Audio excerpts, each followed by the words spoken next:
We are live. Yes, we are. Barely. What's happening, everybody? Yeah.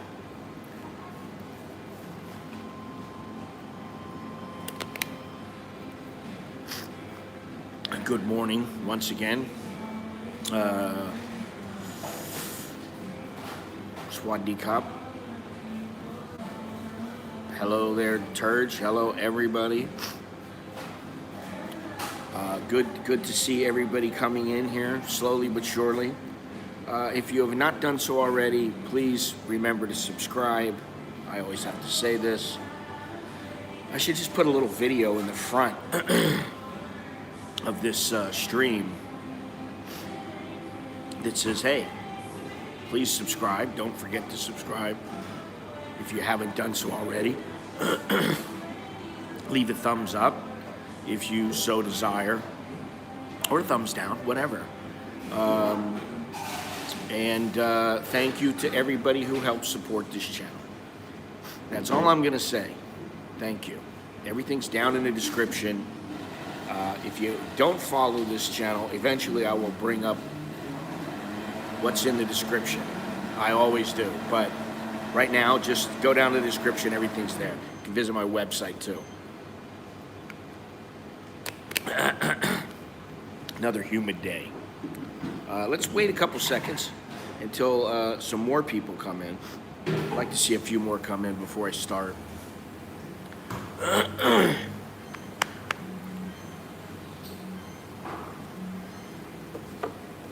This is espresso in the morning. There we go. We're still relegated to paper cups, paper plates, plastic forks.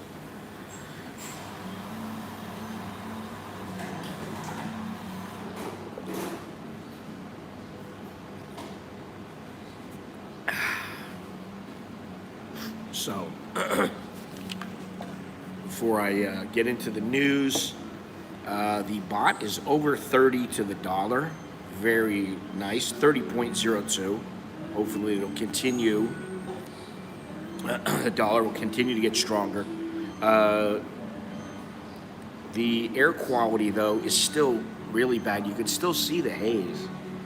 It's just horrible, man. But it's only 102, which means it's unhealthy for sensitive individuals, which is not good. But still, it's better than it has been. And now the government is finally acknowledging that for the next 2 months, numerous areas of the country are going to be affected, and it's because of the burning to get the crops ready, to get the fields ready for the planting of the crops. And yeah, the only thing you can do is go somewhere where you're not affected, and that's down in the south. So hopefully that will come. But you know, things are very fluid here. They change from day to day. You got different reports of different things going on here. High today of 91 degrees Fahrenheit, low of 75. Right now it's 82 degrees. Feels like 91. Another 10% chance of rain, so there's not going to be any rain today. 82% humidity, that's what it is. And winds easterly at 2 miles an hour. So it's hot, humid, and hazy. Not my favorite type of day. Now, some of the good news is that both, and I talked about this yesterday a little bit, but Bangkok and Pattaya are going to, they should start allowing people to travel freely in and out of the provinces, Bangkok and Pattaya. That could change on, you know, just one little outbreak, one little spurt of people dying, and then they're going to change things. But it looks pretty good, so hopefully by the end of the month, Bangkok will start allowing people to go out more freely They've already allowed the restaurants to stay open until 11 o'clock now. I don't know if they're still banning booze at restaurants, but I don't think everywhere. I think in some places. So that's good. Now, if you remember, a while back, we were talking about how Thailand doesn't want to, the Thai government doesn't want Thailand to rely on expats, or rather tourists. They don't want their tourism industry to, if something fails, like there's a pandemic, they don't want their economy to be devastated like it is now, which is understandable. However, they don't really have any replacements at the moment, and they have said that what they want is higher end tourists. They don't want the cheap Charlies. They don't want the backpackers. They don't want the people who are going to the guest house and stuff like that, which, you know, no comment. They want these high-end people, and they're like, hey, this is the way we want to go. And then they backtracked and said, we want to get as many tourists as we can into the country. And they're predicting 10 million tourists to come in.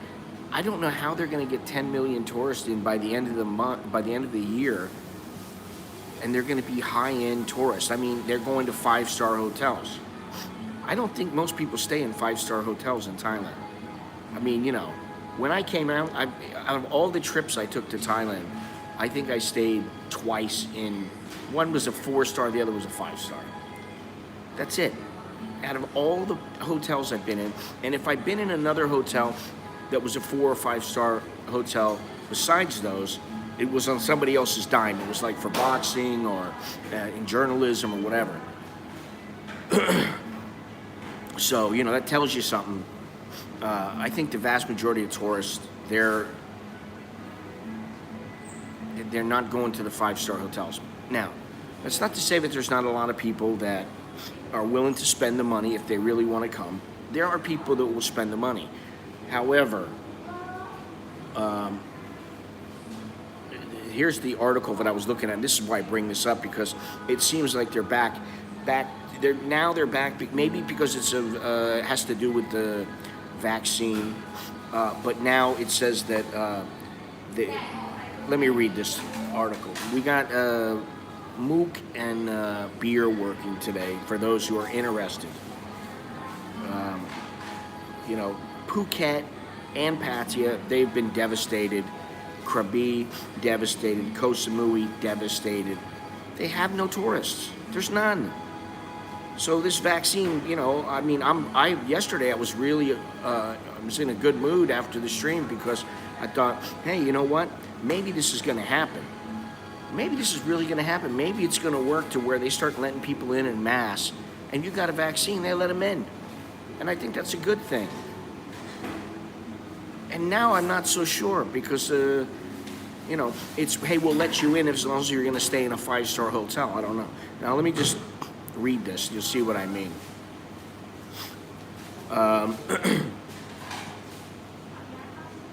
What?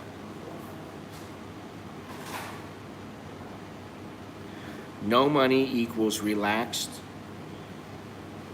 Well, you say that, but let me read this article. Thailand's tourism revival strategy is to target big spenders seeking privacy and social distancing in the COVID-19 era, rather than try to attract a large number of visitors. The pandemic provides an opportunity to reset the sector, which has been reliant on Chinese groups and backpackers.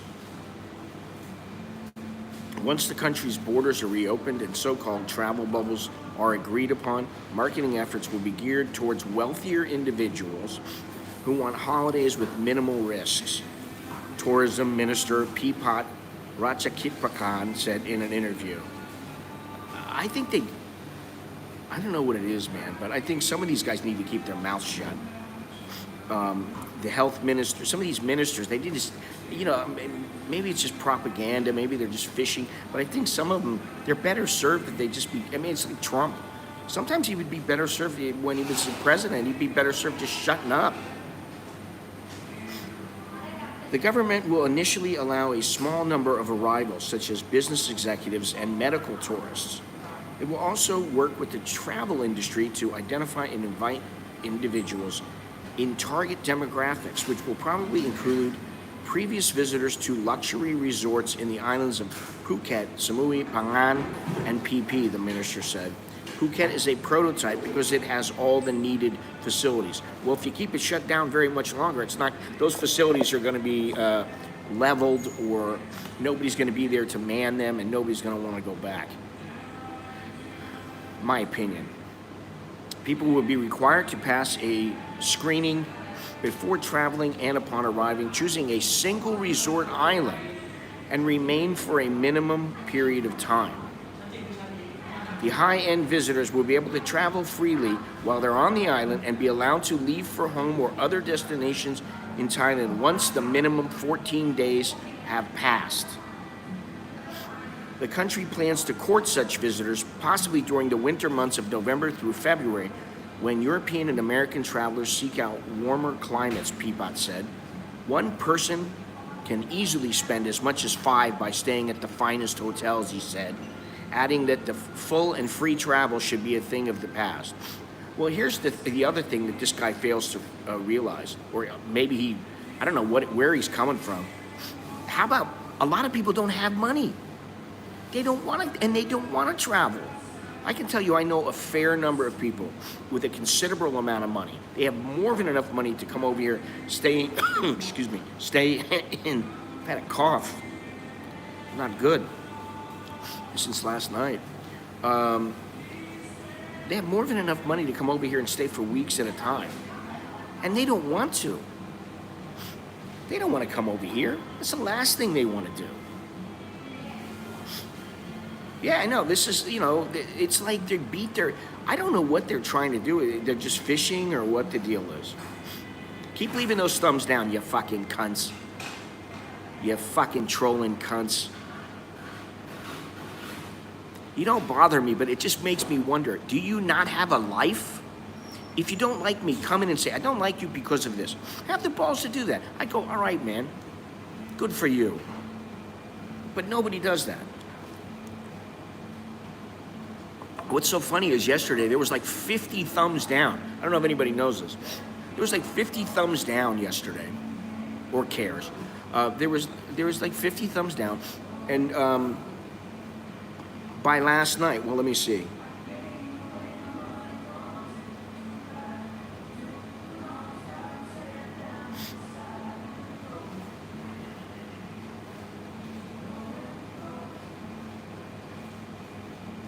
Let me see here.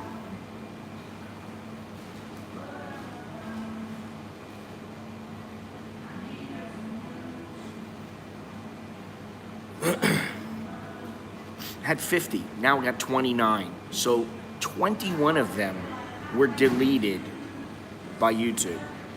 I don't think people came back on and went, oh, I'll just give them a thumbs up now. Don't you have a fucking life? Jesus Christ, man. How many fucking YouTube accounts do you need? Really? 50?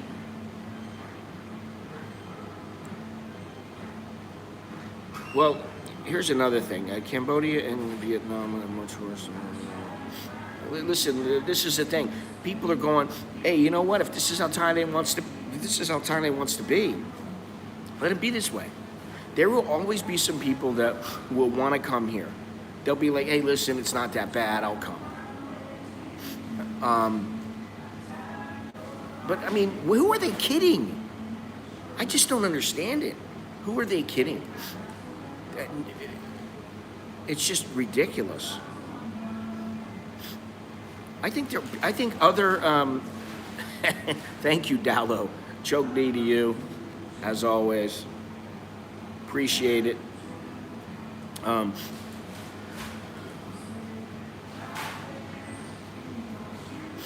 Well, yeah, I mean, 2 is understandable. Even 3 is understandable. But like 20? Some of these guys, listen, I know who some of the people are, okay? I know who some of them are. And quite frankly, you know, they're a bunch of cunts. I'd spit on them if they came face to face with me. I'd spit on them just because I think they're fucking worthless pieces of shit and low pieces of. They're not even men. That's not men. And if there's women, okay, I understand. Maybe you don't like me. I'm too brash. I speak out too much. Okay, I already said it before. But you know, it's like Jesus fucking Christ, man. Get a life. But you know what? You're helping my channel, so thank you. But still, get a life. I feel sorry for you, especially that fat fucking Canada. Fucking fat piece of shit. 400-pound piece of fucking whale blubber. I don't know where that came from. Anyway, let's just go on here because I don't want to get carried away. Mr. Mitch, I was wondering how you're doing. Haven't seen you in a little while. Hopefully you're all right and your old man's all right. Oh, he's a big boy. No one ever talked about that. Well, I don't care if they're offended. Let them be offended. I'm not offended by a thumbs down. It just makes me wonder, what the fuck, man? And you know, it is really, truly helping I guess that's what's helping. I don't know. But something's helping, you know. And anyway, I like going off on them. Because I'm sure it gives them a boner.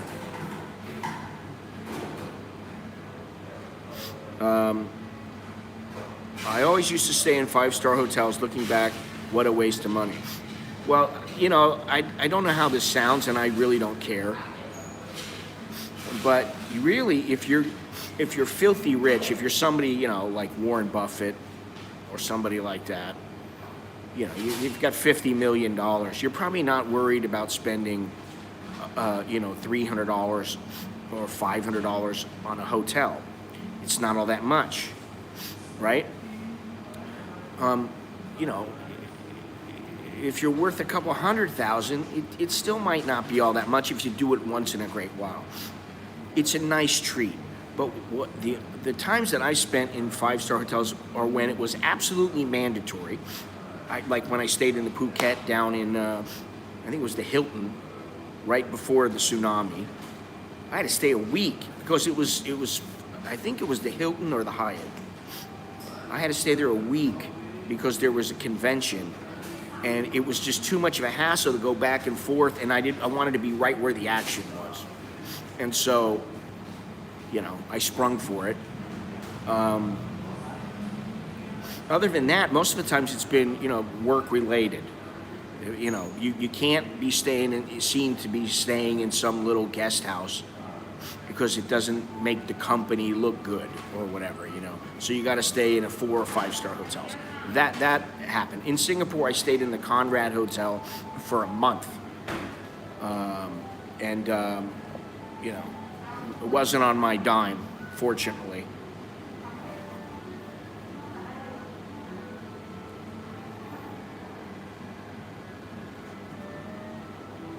Rich tourists can afford to go anywhere. If Thailand's going to be awkward about who can enter, rich tourists will go to Japan, Europe, or anywhere else that is less fussy. Exactly. You know, the thing is that while Thailand has a lot of great things, there's a lot of things that are going to be shut down. They're not going to be opened up yet. Now what? I thought they were like, sometimes they have the cops come and, you know, like Secret Service people come in and they close the road down, but she's just taking pictures of their setup or something. Yeah, I know about Dubai, their 7-star hotel. I'd like to see it. I'd like to actually check it out.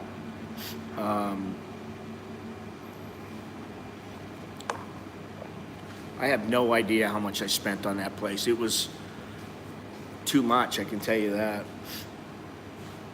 The majority of the money that I spent was on that hotel for the whole trip. I mean, you know. And the thing is if you want to hang out, like I went there as a journalist, and you know, I wanted to I wanted to talk to as many of the fighters as I could and get information from them. And so what I do is I'd sit out in the lobby and have a coffee. And people would just sit down, and then there's no seats, and next thing you know, you're sitting next to some fighter, and you're like, hey, what's going on? Or a manager or a promoter or something like that. And but the coffee, even the coffee there was expensive. So I was like, Jesus Christ, man. It wasn't really worth it financially, but I looked at it like it was something I needed to do. Yeah, I think there's more than just that hotel in Dubai that's a 7-star hotel. Anyway, getting back to this. I don't know what, for a coffee or rap god, your choice. Well, thank you, John S. Thank you very much. I think I'll pass on the rap god, and I have a coffee. Thank you. I'm a little concerned right now. I wasn't until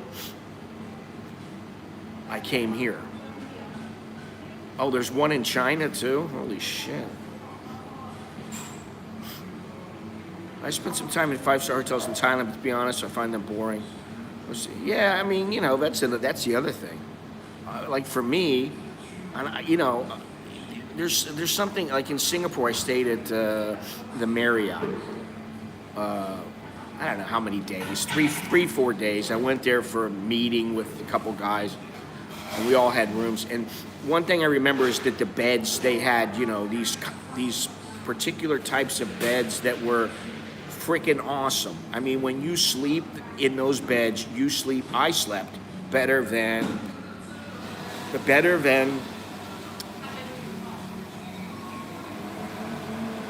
how you doing, Carlos? Better than I usually sleep, which usually is shit. In hotels, I tend to sleep better. But I remember those beds were so comfortable, and they have a certain kind of foam mattress, or it's the thread count and a combination of things. But I remember saying, wow, I'd like to get those. Maybe I wonder how much I could buy them for. It was something like $2,000. I was like, well, there goes that. As much as I want to have that, don't think I can afford it. But what I was going to say is, I'm a little concerned now because I got a cough. And last night, the day before yesterday, I was laying in bed, and we haven't had to use the air conditioning lately because it's not that hot at night. But lately, it's been starting to get hotter. And so I turned on the air, and then like an hour afterwards, I felt my throat, and I was like, once in a while, because of the air conditioning, I'm like, it's the air, it's too dry or whatever, it makes my throat dry. Maybe I take a lozenge and I'm fine. And then yesterday, the same thing happened. And I've noticed I got a little phlegm in my chest. And my nose has been worse. Now, I don't know if it's because of the pollution or what it is, but if it doesn't clear up in like another day or two, I'm going to have to go to the doctor. I don't want to take any chances. I don't want the COVID. Sinuses, I probably have a deviated septum, although when I went the last time, they didn't say anything. They said, no, it's just inflammation. I'm like, it's inflammation, but, why do I keep doing that? Because it's inflamed. Some of my wife's family live in a little town, Tuk Fa. We stayed in the best hotel in town, all for $500 a night. Yeah.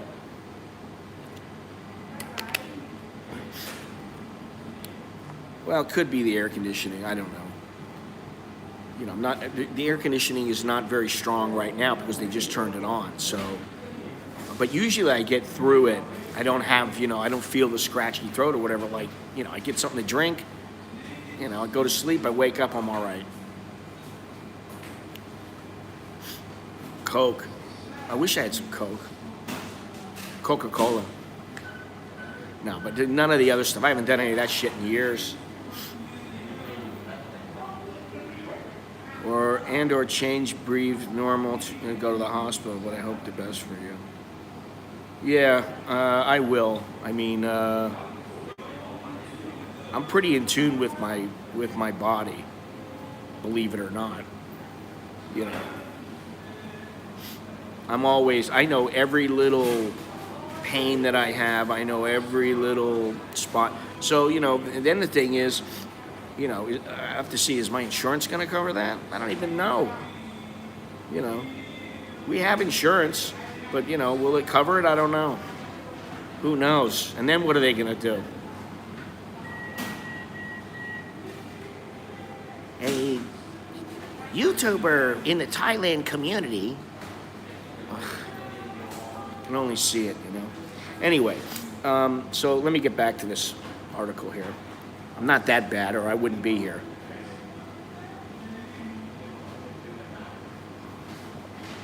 I mean, I smell it. It's fine.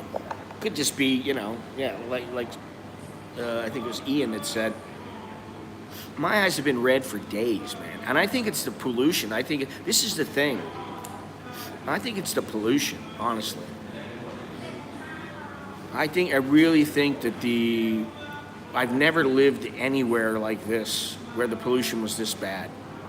Even in Miami where I lived, there was a breeze that blew any pollution away. It wasn't as bad when I lived there. California, same thing. I lived down by the beach.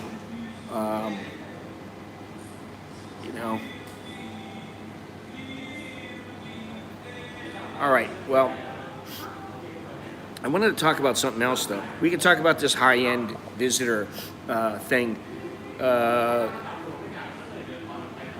I mean, this eye is much, much better. But they both are a little bit red. I've noticed that. And I'm like, why?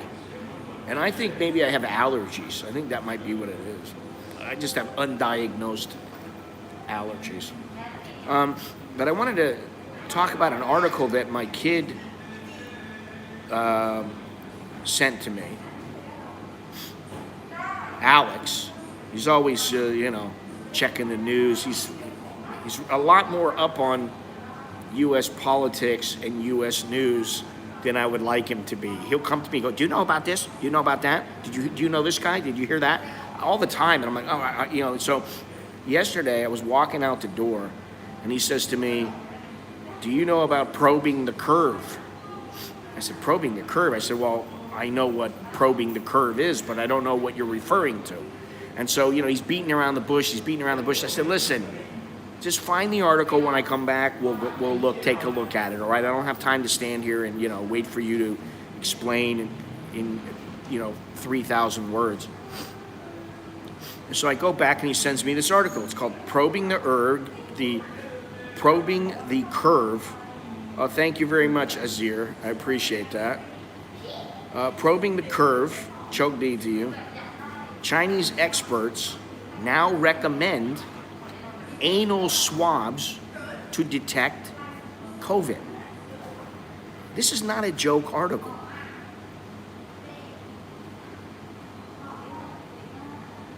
All right?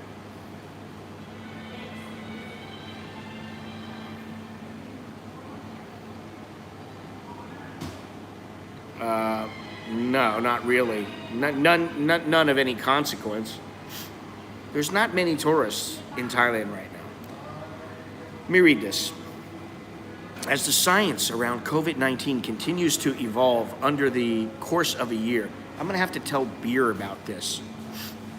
The course of a year of debilitating lockdowns and mask ordinances, experts in China are now recommending anal swabs inserted rectally to detect traces of COVID as opposed to serum antibody tests and nasal and throat swabs.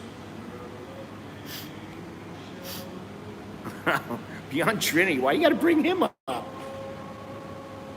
Wouldn't that be Bumgun Chucky? I mean, I don't know. Beijing specialist at Yuan's hospitals, Li Tongzheng, stated, what we found is that in some infected patients, the coronavirus survives for a longer period of time in their digestive tract or excrement, that's shit, in case you don't know, than in their respiratory tract. Well, that's true, he was. The digestive Jesus, I can't speak today. The digestive longevity, it's an easy word too, leads Lee and other experts to believe that anal swabs may be more effective. Lee added that while some people may be completely asymptomatic and show no trace of the virus in the respiratory system, residual traces of the virus could be unearthed in the anus. Who wrote this fucking article? Unearthed? Oh my God. Larry, how you doing? Left-wing publication Newsweek reported on Tuesday that according to guidelines published by China's National Health Commission, anal swabs are to be administered 3 to 5 centimeters, that's 1.2 to 2 inches, inside the rectum. The swab is to be rotated and removed before being securely placed inside a sample container.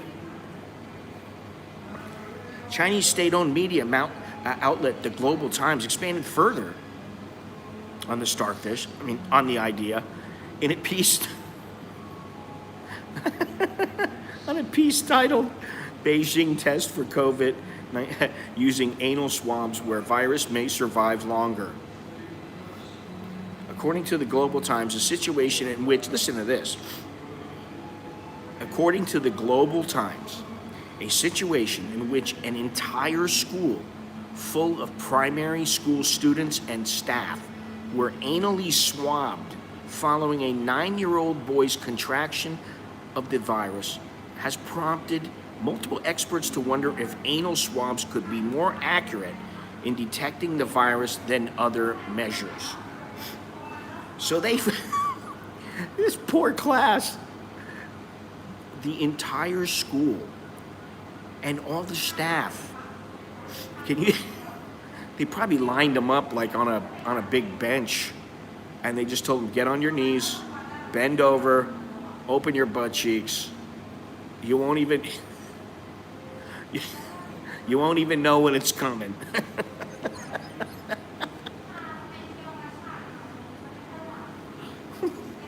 Should have been a proctologist. Oh my God. Yeah, that was the first thing I thought was Cartman. I was going to put Cartman and the anal probe. I almost put that in the title, but I thought I shouldn't. Oh my God. Oh. Let me see here. We got a lot of comments here. Holy shit. Yeah, exactly. There are a lot of Chinese here in Pakistan. We are not wearing masks. Generally have not had a lot of people dying from COVID. Well, there's not a lot of people dying because the death rate is fairly low. The percentage of people who die from it is fairly low. If they swab your rear as aggressively as they swab your nose, oh hell. Well, listen, I have to tell you that I was telling Nicholas about it. Wait a minute, before I talk about what happened to Nicholas, I have to tell you a story. I went to my urologist, for the testosterone shots. I've been taking the testosterone for a long time, a fair number of years. And so I went in, and one day I brought Alex into the doctor with me. I just go, hey, why don't you come with me? He goes, oh, all right. He's just happy to come on. I'll buy you a little cake from Starbucks or something, right? Okay, Daddy, let's go. This is probably 5-6 years ago. And so I bring Alex in, and the doctor's, he's a little guy.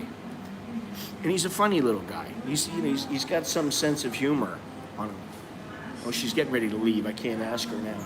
Yeah, you're bad. I know you're bad. Come here. All right. I have to tell you something. Huh?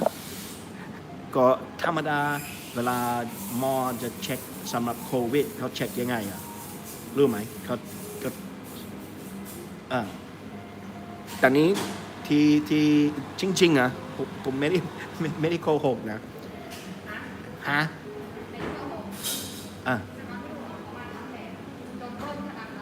อ๋อเหรอ Really? Oh wow. ประมาณ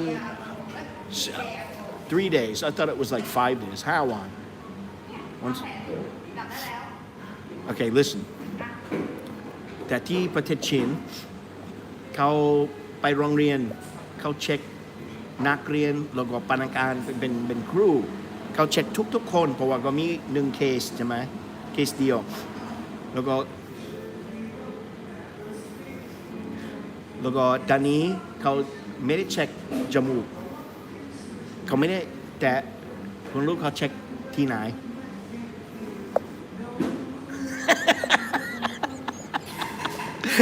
จริงพูดจริงเด็กเยอะอาจารย์ครูเยอะหลายคน300 คน400 คนbend over ก็เช็ค Okay, bye-bye. Oh, that was funny, the look on her eyes. Oh, God. Her eyes open. Huh? Oh, my God.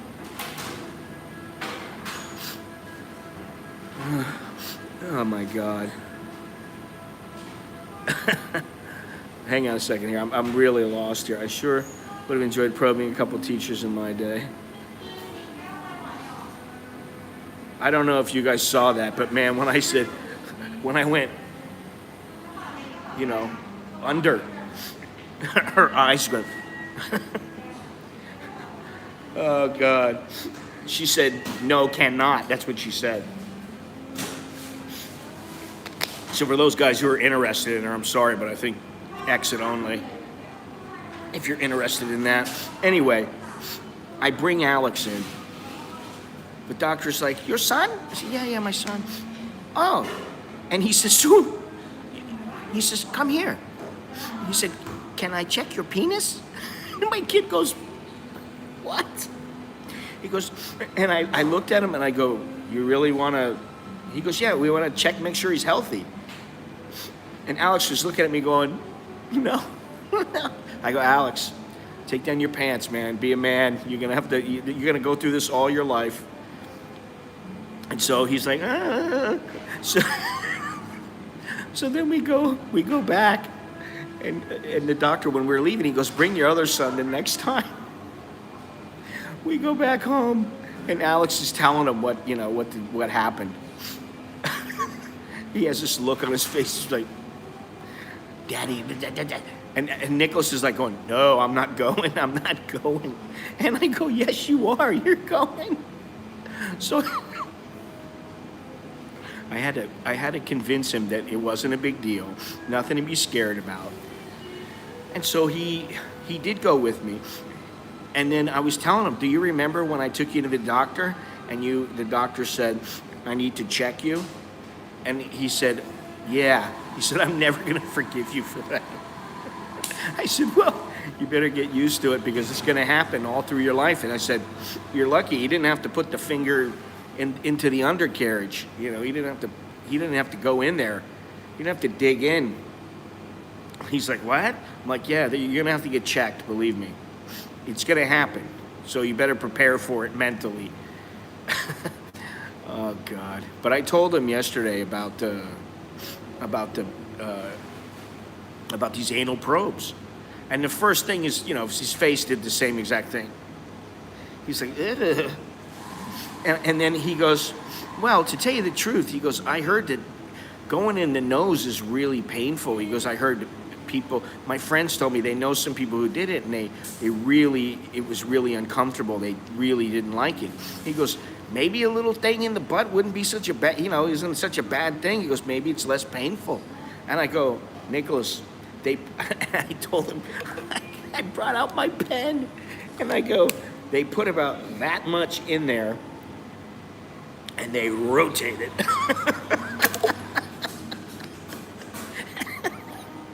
And Nicholas is looking at me going, no, they don't. I go, yes, they do. And then I said, no, it's only, about 1.5 inches, 2 inches. But they have to dig in there and they have to rotate it. And he's like, oh. So, there we have it. Another Chinese Another Chinese fiasco taking place. Oh my God. Scared or scarred? I think they're scared and scarred. Oh God. When I think when I think of that, it reminds me, it reminds me of the time when I took them when there was God, I forgot about that. They used to have a little market, like a little outdoor market they would set up in the morning in Happy Land in their parking lot. Now it's just a parking lot. They need all the parking they can get. But they used to have a little market there some mornings, and they would sell, strips of pork and, all kinds of things. But they had bugs there one day, and I was going to the doctor, and the kids were walking with me, and I was shooting some video. And I said to them, "Oh, look, they got the worms. Have you had those?" Now, I'd had the bugs before. I've eaten them before, and I don't like them. I mean, it's not like I'm, I wasn't like throwing up or anything, but I was like, this tastes like shit. I don't want any more. So I already knew. So I told them, I said, you should try them at least once. You need to try them. Why don't you try them? I said, no, I can't do that because I've got to go to the doctor. The doctor doesn't want me eating any food. And they both just looked at me and went, oh my God. And they did eat them. And they were a lot younger then. That was years ago. That was one of the first videos I did. Anyway, it's a true story. I put the link in here. Let me see if I can do that.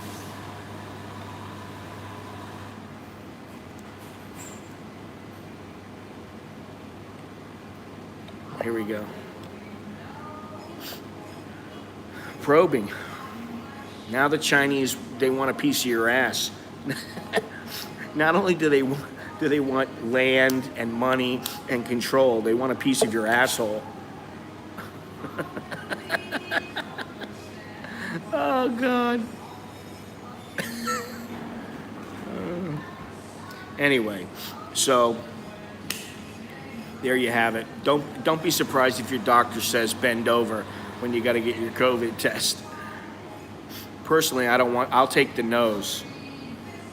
Let's just take the nose first, and then if it comes down to it, and I absolutely have to,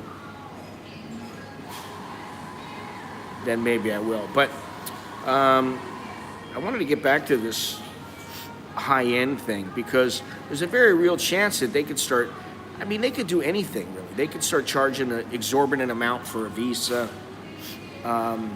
They could make you show a certain amount of money to come in, like you need to have a bond, something like that. And I really think it's bad for the country. And everybody is in need now everybody's in need of money. You're in need of money when there's not a pandemic. But, now there's a lot of people all around the world, they're in deep shit, man. Maybe I shouldn't say that, but, financially, they're not able to travel and do these things. And, I think they're grasping for straws, man. I don't think it's going to happen.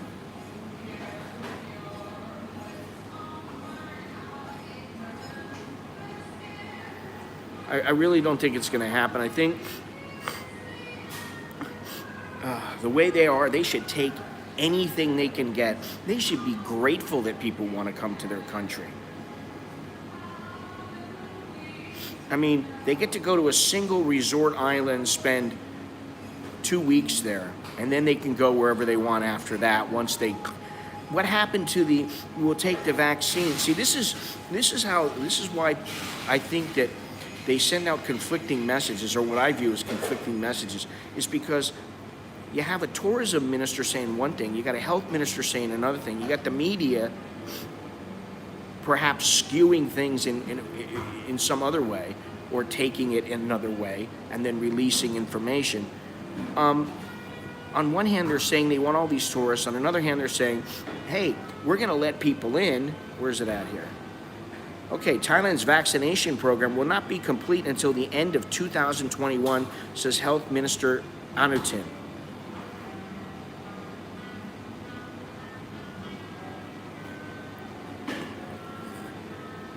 Yeah, there's a lot of problems with this way they have the program set up.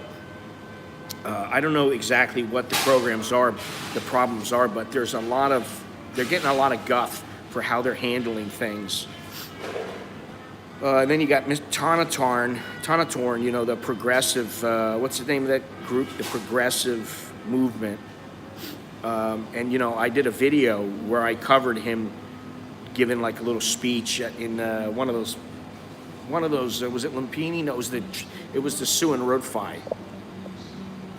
I gotta put my glasses on, I can't see for shit.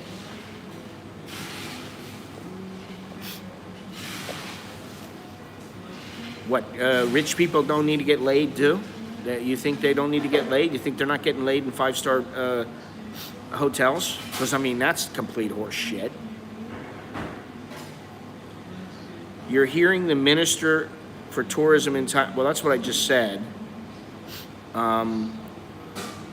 However, where are they going to come from? Oh, everybody come on back now. You can come back now. Because you're rich and everybody else isn't, you can come back and you can stay here, but all the other people, you're not welcome.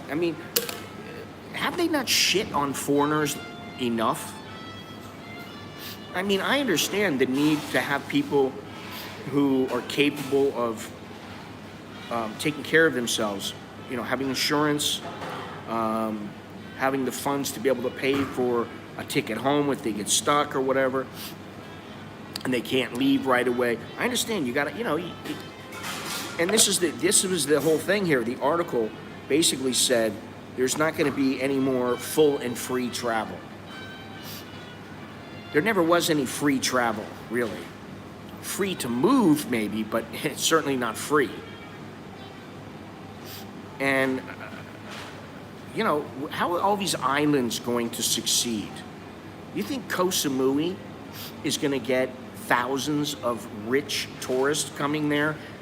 Maybe Phuket will, but Koh Samui? What about Koh Samui? What about Phangan?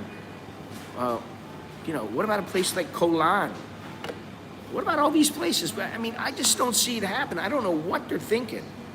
And, again, and I always say this, maybe there's something I don't know that they know that I don't know that would make a difference in how I think, but I don't think so. Michael Caine, huh? Rich people only entertaining. That isn't ever happening. I give it zero seriousness. Yo, Mr. Cowboy. We're just talking about how another article out about how Thailand's tourism revival strategy is to bring in the big spenders. They don't want the cheap Charlies, the cheapskates. They don't want the people who are backpack. And the thing is I'm an expat, and most of the time, I stay in guest house. I don't have a problem with it. And once in a while,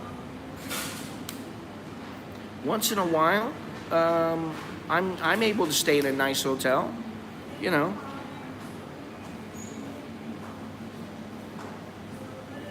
So,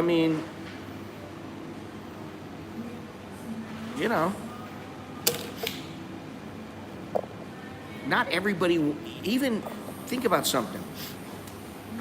You may have the money to stay in a 5-star hotel. Doesn't mean you're going to stay there. I know very few people that never stay anywhere but 5-star hotels. Now, maybe it's my circle of friends, I don't know. But, they rely on tourism. It's almost a quarter of their GDP. So how are they going to do this when they're trying to get in all these,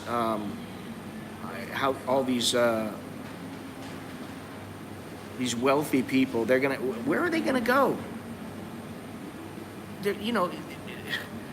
The beauty of Thailand is that has always been that you can go island hopping. You can go from Chiang Mai down to Bangkok. You can fly into Bangkok, spend a couple days there, go up to Chiang Mai, check that out, go for a little mountain hike, fly back to Bangkok, spend a couple days there, and then go down to Krabi, go island hopping, make your way over to Phuket, and then fly back to Bangkok and go home. And you know what's funny is that they're saying that the rich people would spend 5 times as much money as, you know, these lower end tourists. And it's the lower end tourists who are the ones, to me, it's the lower end ones who are staying for. Think about something. Okay, let's say that you have 1,000 wealthy people coming in, and they're willing to spend the money to stay in 5-star hotels. How long are they going to stay? You know, how long are those 1,000 people going to stay? Think about it. Most of them are not going to stay for 6 months. Most of them are going to stay for maybe a month, if you include that 2 weeks. Maybe they're going to stay for 2 months. But they're not going to stay for 6 months. So where are they going to get all these tourists from? These rich tourists. Where are they going to get them? You know. They're not.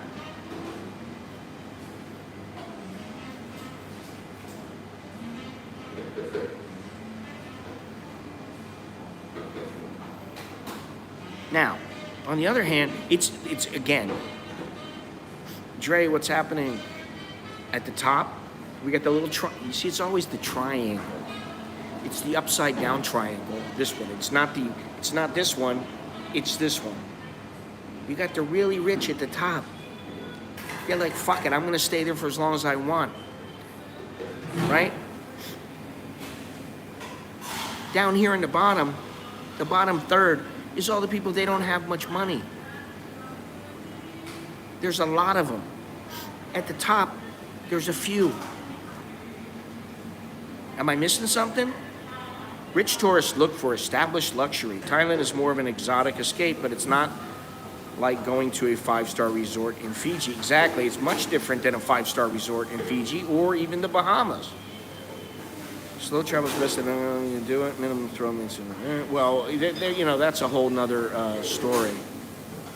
You know, slow travel, fast travel. You know, Chucky Chucky stays. You know, Bum Gun Chuck, he'll tell you he stays anywhere. You know, he'll stay in a 2 or 3-star hotels sometimes. But he likes to stay in nice hotels. He'll stay in a 5-star hotel. And he only stays for 3 or 4 days. That's what he does. He doesn't stay for, you know, he doesn't stay, I want to hang out in this country for a month. He doesn't do that. And it's not because he can't. He just doesn't want to. Charles, what's going on there? Let me see if I can get my internet working here again.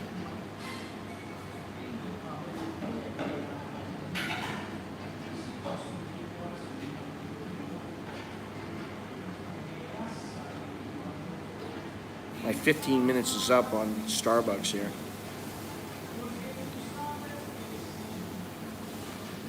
I just don't see that happening on a scale large enough to sustain the economy. Yeah, so why are they letting these kind of articles, why are they making these statements publicly?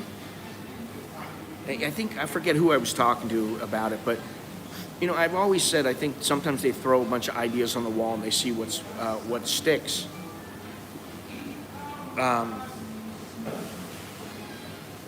Yeah, I know, Hawaii's very expensive, huh? But I think sometimes they release these things to see what people say, to get responses. What is this? Who's sending me a PayPal code?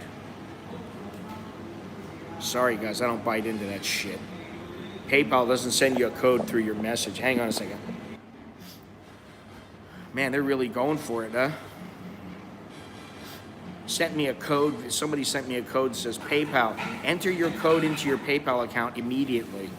I'm like, they're sending me messages on my phone now? That doesn't happen.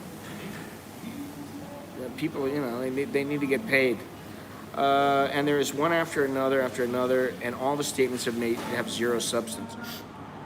The one substance, the one statement that they've made that may have some substance is that the vaccinations, when people start getting vaccinated, they may start allowing them in with, I've heard all kinds of things. I've heard a week-long quarantine.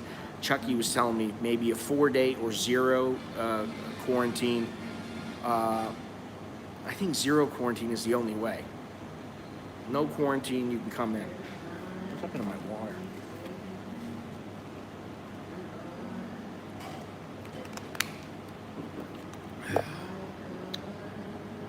Stayed at one of the Outrigger hotels in Honolulu in 1996. It was about $150 a night and nothing special. Listen, I stayed in Japan a while back to cover a Pride event. I think it was Final Conflict or something like that, or Critical Countdown. I forget which one it was. And I got a little business hotel. It was like a box. I mean, they had great toilets. But what is this shit? Keep sending me this fucking PayPal thing. I'm not gonna click on it. I'll just turn the notifications off. It doesn't matter. I guarantee you it's some fucking idiot.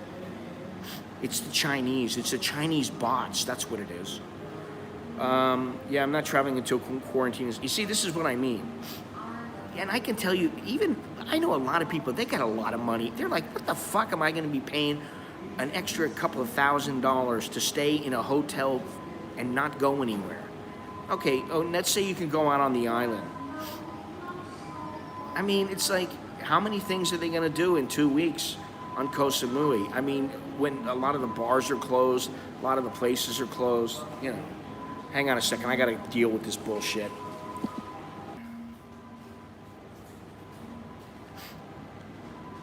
Well, that's you. Yeah, Longhorns likes to come into town and he just sleeps, eats, recharges his batteries, Income inequality is increasing everywhere, will increasingly affect middle class ability to travel. Well, it's already affected me.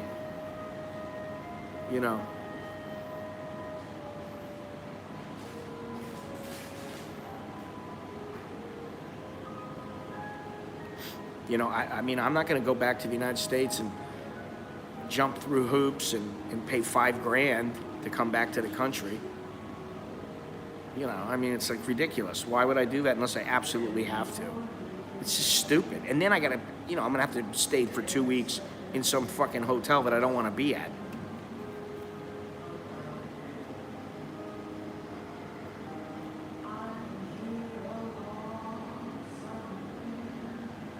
So yeah, I don't know what they're. Oh, here's a. There was another little line here. Yeah, it is pretty crazy, isn't it? Yeah, aren't you coming over here pretty soon, Carlos?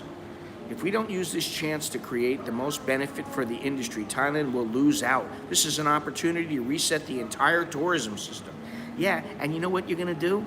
You're gonna piss off all the people who. Think about it this way. There's a lot of people who right now, they are young. And now those are a lot of those people. I'd like to know what the demographic of people that come to Thailand is, right? There's a lot of young people who come here. Now those young people, they may be just out of university. They may have a couple grand stashed away. Grandma may have given them, $3,000, $5,000 to travel, or $1,000 for their ticket or something. And now all of a sudden, Thailand's open up again. Oh, I can't go back to Thailand. I can't go to Thailand. Why not? Because they don't want people like me. Now that person goes in 10 years, 20 years, they're no longer poor. They got money. You think they're gonna forget it? You think they're gonna go, hey, you know what? I always wanted to go to Thailand. I just didn't have the money because the government didn't want me when I was poor.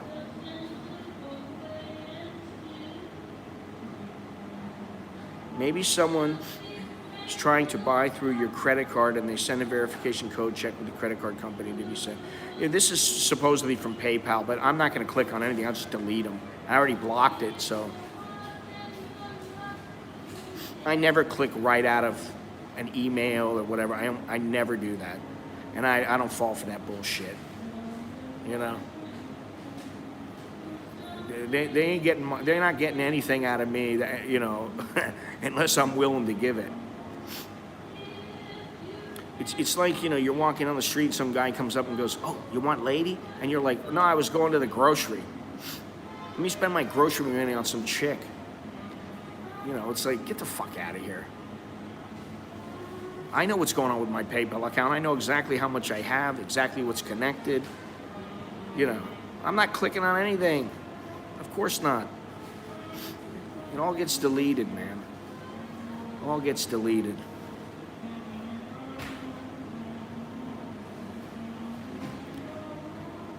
Furama exclusive Sukhumvit. Oh, wow. I'm still getting scam PayPal emails. At the same time, I'm getting legit payment. Yeah, well, me too. But I don't get very many from PayPal. I don't need their notifications. If there's something really, really serious, that's one thing. But most of the time, what's serious? Yeah, exactly. I never click on anything.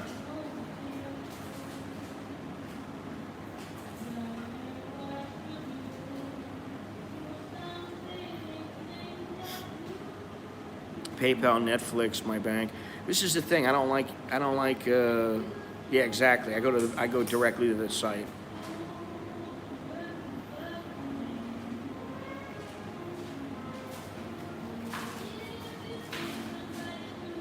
You know, Netflix is good, but like sometimes I'm like, I only have it for the kids. You know, Jesus Christ, man.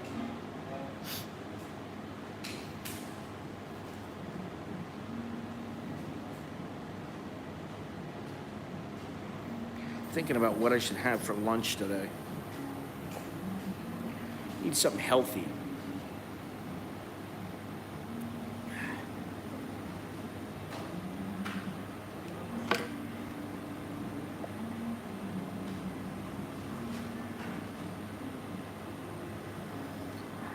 No pizza. I just had pizza.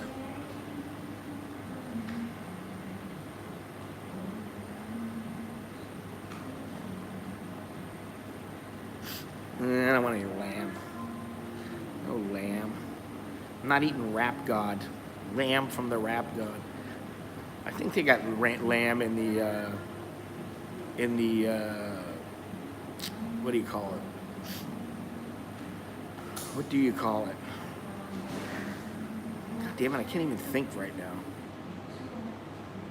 You know, the cafes, the food place, food court. No legit financial organization, bank, payment will ever ask you for info through an email. Yeah, I know. I'm aware of this. Japanese rock. Now that sounds good. Well, I wanted the Hanachi. Beirut, Lebanese. Yeah, okay. I'm gonna go take an hour trip down to the Beirut Lebanese restaurant, and then an hour on the way back, and then an hour there just to have lunch. I don't want to. I think that the soup, the noodles is a good idea. New York style hot dog. Actually, Carlos, I had a hot dog last night for dinner because my wife bought all these hot dogs for the kids. And I love it because I just go, hey, you're making your own dinner tonight. Get the hot dog buns, cook up the hot dogs, throw a little ketchup and mustard on there, put a little cheese if you want. Boom, there's your dinner. There you go, kid. You're gonna start learning how to cook a little bit more because Poppy don't always want to do the cooking for you, and neither does my wife anymore. They're getting too old for this shit. I'm not, they're all right. They were all right. They weren't all that good, I think I will be going for the ramen. Still got another hour, 50 minutes. Slow grilled, well seasoned beef short ribs. Well, Carlos, now that you mention it, I didn't have short ribs, but my wife got some good beef. I don't know what it was, but she got some good beef the other day and slow cooked some a stew, with carrots and potatoes and all that stuff. It was the bomb.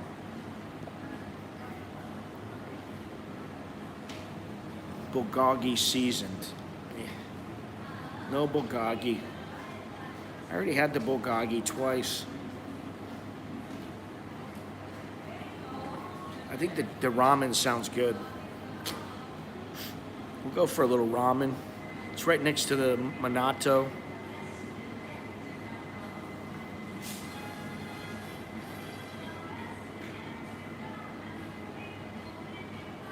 So this weekend, assuming that everything is copacetic, I will be going to CASHAPP. If not for any other reason than to just do a walkthrough and see what it's like there. See what's going on. See if the place is slower than it was before, if it's shut down. A lot more of the shops are shut down. A lot less people. So what I hear now is that, and what I read, and my wife was talking to me about it yesterday too. CASHAPP is only at about 10% of what it was, a little more than a year ago. So, be interesting to go there. Maybe at least I can have some paella,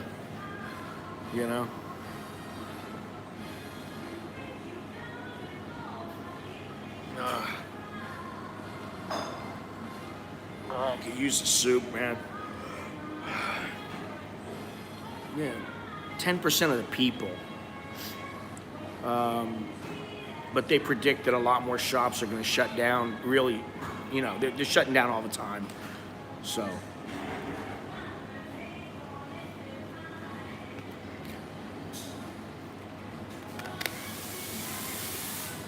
get some shrooms. Yeah, well, I'm not. Right now, I don't feel like doing the shrooms. No shrooms for me now. Where is this? Let me go on with this one article that I had here. As the controversy over Thailand's vaccination strategy against COVID-19 rages, with lèse-majesté proceedings being taken against progressive movement leader Thanathorn Juangruangkit, the Minister of Public Health Anutin Chanvirakul has suggested the program will not be complete until the end of 2022. I almost said 1922. It comes after a blistering row has broken out between the government and progressive activist who was barred from Thai politics for 10 years by the Constitutional Court early last year after his political party, Future Forward, was disbanded. Mr. Thanathorn is facing lèse-majesté charges instituted by the Digital Economy and Social Ministry last week following a Facebook broadcast in which he questioned the government's vaccination strategy and its reliance on a company owned by the Crown Property Bureau, Siam Bioscience. Legal actions against Thanathorn are being pursued under Article 112 in the Computer Crime Act. The latter's remarks have led to the charge that the former party leader and wealthy industrialist have defamed the monarchy. All right, Dallo, you take it easy, man. Last week, Tasapon Pengsom of the Prime Minister's office in Bangkok confirmed to Reuters that charges against Mr. Thanathorn were being pursued under both the Computer Crime Act and the lèse-majesté provisions after his controversial comments on social media. Siam Bioscience defends its positions in a robust response to the claims. They have defended its exclusive manufacturing agreement to produce the AstraZeneca vaccine in Thailand for distribution throughout the whole of Southeast Asia. Okay, so they're supposed to be able to make 200 million doses a year. I'm just wondering I'm still curious to know how am I going to get vaccinated? You know how? Break out my wallet. That's what I'm gonna have to do. Break out the wallet. Start peeling off some skins.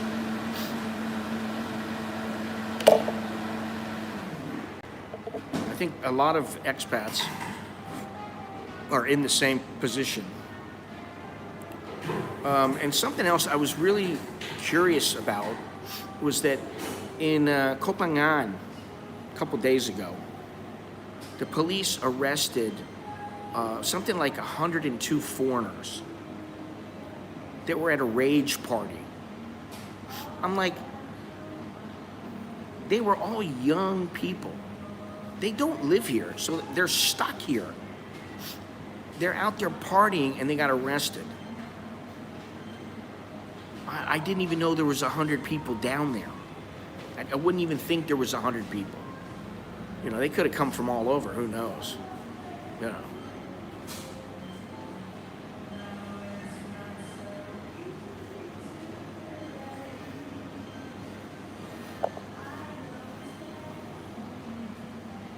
Well, I would think they should deport them. Why does it hold the words deport them? Oh, I forgot. It's about immigration. What a clusterfuck the world's in right now. It's such a clusterfuck. That's the only way I know how to put it.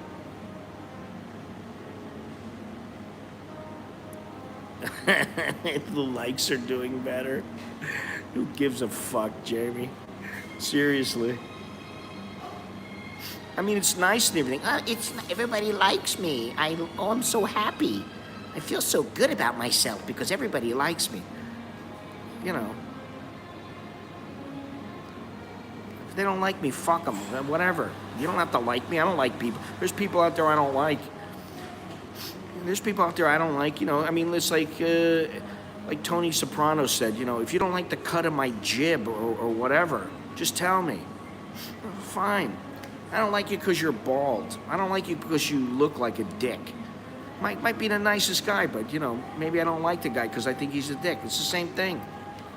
Or maybe it might just be 15 trolls. I don't know. Who knows? I'm all out of fucks to give. Did you hear the story, Jamie, about the anal probes?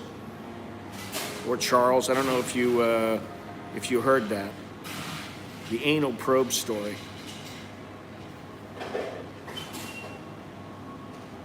The anal probe story, the Chinese are now convinced that the anal, this is a true story. The anal probe, what was the title? Probing the curve. Probing the curve in China. They're actually, the curve right up on into the tooth. The Chinese are saying instead of swabbing the nose, you need to be sticking the swab up your anus to be able to get the best test results. No, it wasn't a mistake. It wasn't a mistake. And what's so funny, I mean, I feel bad for the kids, I guess. But, you know, if I was a little kid, if it was me back when I was, like, say, 15, 16 years old, when I started becoming, you know, rebellious and telling people to fuck off and things, that was around the age, I would have told them, you're not fucking putting anything up my ass, buddy. And they would have been like, kid, you're in school, you're going to do what we tell you. And I would have been like, no, fucking lock me up in the gulag. Fuck you. Yeah, but listen to this. This is the part that I love. I hate it too, but for the kids. For the kids. Who does that sound like? We got to crush the virus. Crush it up the anus. Crush it up the anus and then use the anal swabs. What the fuck? It's a new all-time low. According to the Global Times, the situation in which, I love this paragraph, I'm going to keep this, post it on my wall, in which entire school full, I'm gonna frame it, full of with a big starfish, full of primary school students and staff were anally swabbed following a 9-year-old boy's contraction of the virus. This has prompted multiple experts to wonder if anal swabs could be more accurate in detecting the virus than other measures. Oh, God. Can you, I'm just trying to picture this. I wish somebody could do a cartoon. Oh, God. I wish somebody could do a cartoon. A bunch of little kids, like a Cartman, like, you know, that kind of, you know, what is it, South Park? Where you have, like, all these kids standing around and they're, you know, they got the teacher and the teacher's like, all right, class, in Chinese, of course, with subtitles. And, you know, the subtitles don't match the lips moving. I'd like to do that. I'm sure you could do a little 5-minute cartoon, get somebody to draw it up. It'd probably cost you $500 or something. But yeah, you have some teacher come out like in South Park. All right, class. The health minister has designated our school. Good news, boys and girls. They've designated. I can't stop laughing. Has designated our school as the school to get the first test swab for the coronavirus. You guys, you guys are so fortunate. Now, you're all gonna have to test, so everybody line up here. Cartman, you're first. Bend over. And you see Cartman responding, bend over, what the fuck you mean? You know, there was that episode of Cartman with where it was like, you know, Cartman gets anally probed or something like that. I forget the name of it, but it was funny as hell. Oh, God. Hopefully they don't use the same Q-tip for the nose. First we go into the ass and then we test your nose. You're not going to be able, if you got the virus, you're not going to be able to smell it anyway. Don't worry about it. Oh, God. Is that what it was? South Park episode number 1? That was the best episode I've ever seen. That one and the one where they had Winnie the Pooh in there and they had the marijuana farm in China or whatever. That was pretty fucking good too. Just use the other hand. Listen. Anything that touches my ass needs to go in the toilet or the garbage. I don't need it going anywhere near my hands, my nose, anything else like that. Integrity Farms, yeah. I think I still have that video up on my channel. I have that whole video up. I think. I'm pretty sure I do. That's fucking funny as hell. I forget the whole gist of it, but God, that was funny. I like that was funny, and then something else that really makes me laugh is how pissed off the leader, I forget what his name was, I don't remember which one it was at this point. It was the older guy or the new guy, the guy in North Korea who got pissed off because of that movie, The Interview. Oh yeah, the ass man was good. Fusilli Jerry. And the ass man. Oh, God. That was fucking hilarious. Oh, man.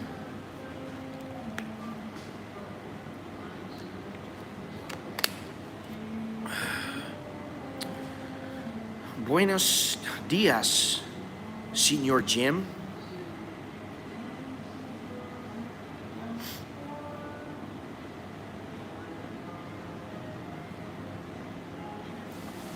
We're just having a little talk about anal probing. I don't know. I don't know if I sent him a clip of that article. You know, I was a little surprised that he wanted to be on yesterday. You know, he watches sporadically. You know, he claims to be real busy all the time. I know otherwise. He's busy for about 2 hours out of the day. The rest of the time, he's being a social butterfly. There's always there's never a bad time to come in, especially when you're talking about anal probing. I can't believe, I was like, is this a joke? I asked Alex, is this a joke? He's like, no, it's not a joke. I got the article, it must be real. And what's funny is, hang on a second, let me see if I can get you guys to see this. I'll provide a link. Now, let me see if I can bring this. Oh no, this is not it. I want the photo is what I want. Save the image. Open image in new tab.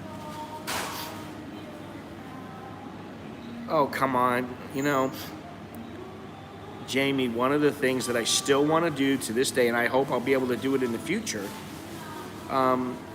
is I want to, oh shit, it didn't work.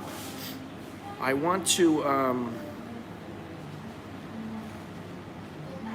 go up to Chiang Mai and have some of that elephant shit coffee. So don't feel bad. You know, just enjoy it. Enjoy the talk. It's, you know. Here you go. Now, this is a photo. If you can, go to that link right there. Click on that link, and they have that photo on the page. That's the look on the guy. And then it says, then the title of the article is Probing the Curve, Chinese experts now recommend anal swabs to detect COVID. The only thing is that while that picture is on that page, like right in the main area of the, right underneath a little photo of a guy with a swab going into a little bottle. I don't see any brown on the Q-tip, but that is actually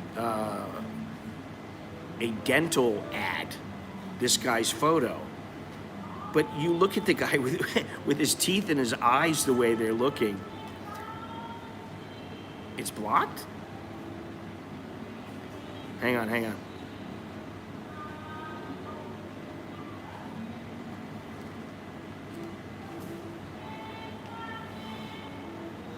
All right, let's try this.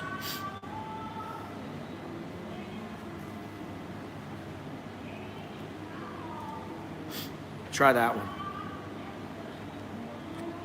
Yeah, that one works. That's the photo, though, that they're using for this anal probing article.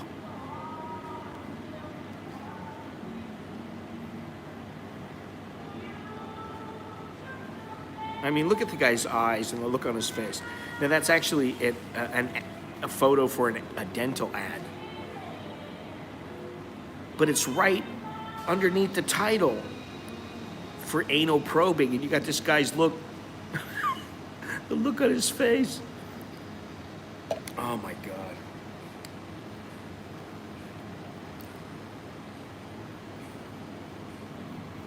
This is, you know, we're getting into Thai culture here now. Thai-Chinese relationship goes back for a long time. I've got their anal probe hanging.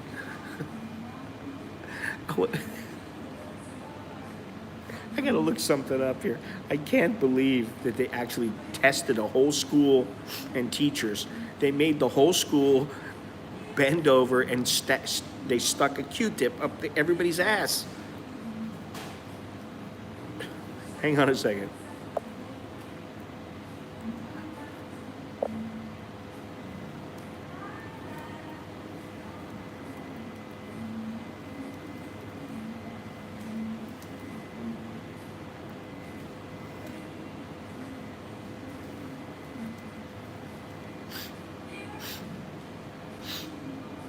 Yeah, here it is right here on the Global Times. Oh my God, yeah, this is big news. It's in Reuters too. Let me read the Reuters article. Is it any different? Some Chinese cities are using samples taken from the anus to detect potential COVID-19 infections as China steps up screening to make sure no potential carrier of the new coronavirus is missed amid regional outbreaks and ahead of the Lunar New Year's. A throat swab on a 52-year-old man in Wainan, a city in northern Shaanxi province, showed a negative result after the person showed symptoms such as coughing and appetite loss. But he tested positive using nose and anal swabs.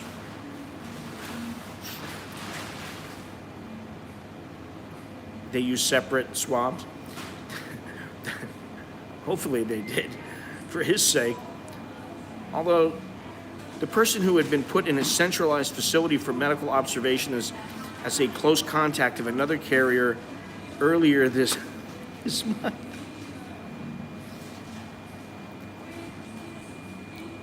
Was then confirmed as a COVID-19 patient, the official told the news conference. Anal swabs require inserting a cotton swab 3 to 5 centimeters, that's 1.2 to 2 inches. 2 inches is that's like 2 inches. Into the anus and gently rotating it.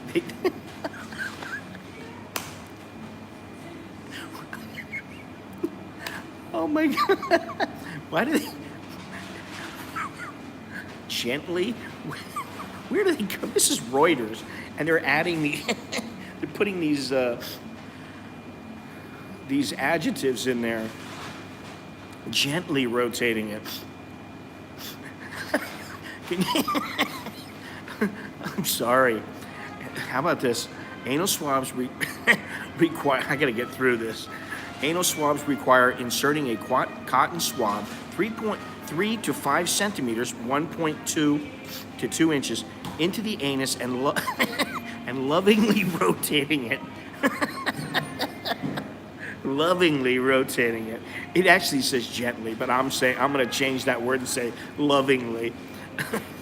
Last week, a Beijing city officials said that anal swabs were taken from over 1,000 teachers, staffers, and students at a primary school in the city after an infection had been found.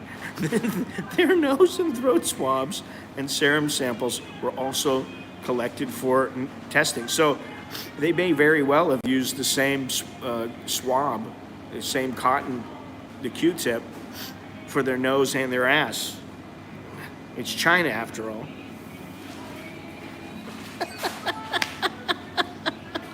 Oh my! Oh my God!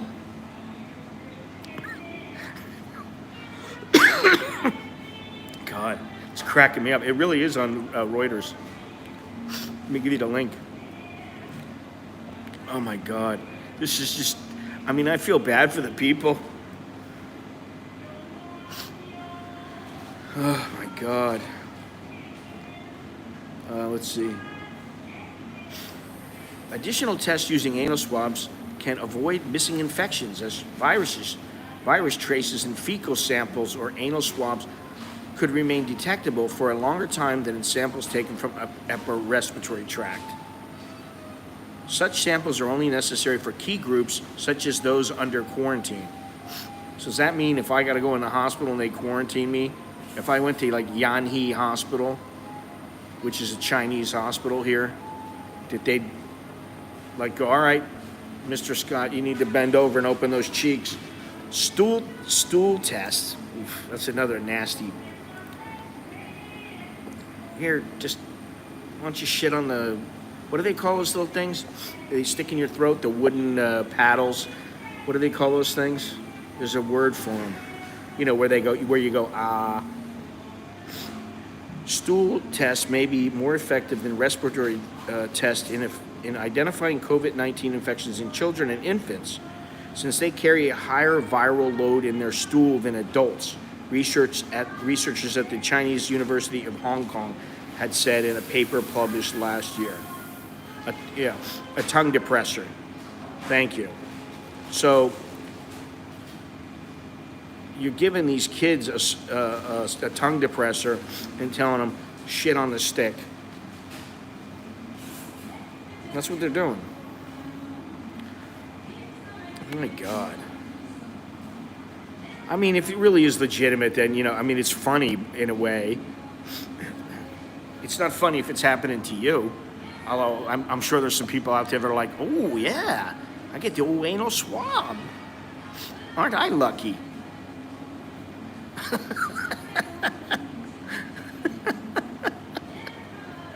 Oh, my God.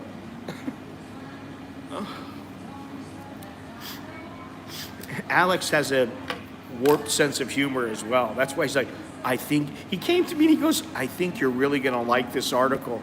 I go, what article? And he goes, probing the curb. And I said, do you say curb or curve? Curve. I said, oh. I didn't know what he was talking about. It is legitimate. Well, it's legitimate as far as an article goes. How legitimate it is, I mean, maybe they just want to stick, who knows? Who knows? What's their reasoning for sticking a cotton tip up somebody's asshole? That's my next stream. What's the reason for sticking a Q-tip up 1,000 people's assholes? In China, there is a reason. I mean, listen, if you're into the whole anal thing, why are you going to stick a freaking Q-tip up there? Get some Astroglide and, put whatever you want up there. Jesus. God. I find that word probe. Oh, God. I find that word probe to be, it just makes me laugh. Probing the gerbil highway. Oh, my God.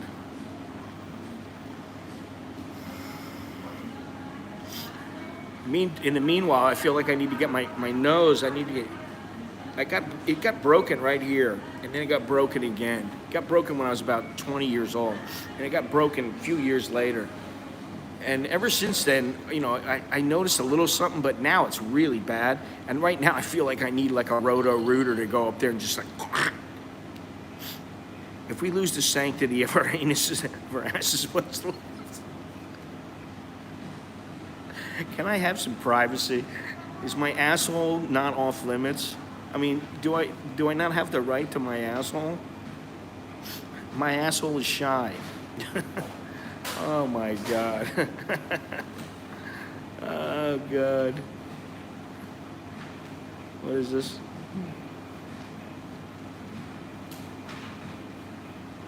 Ugh. Lose any Q-tips yet?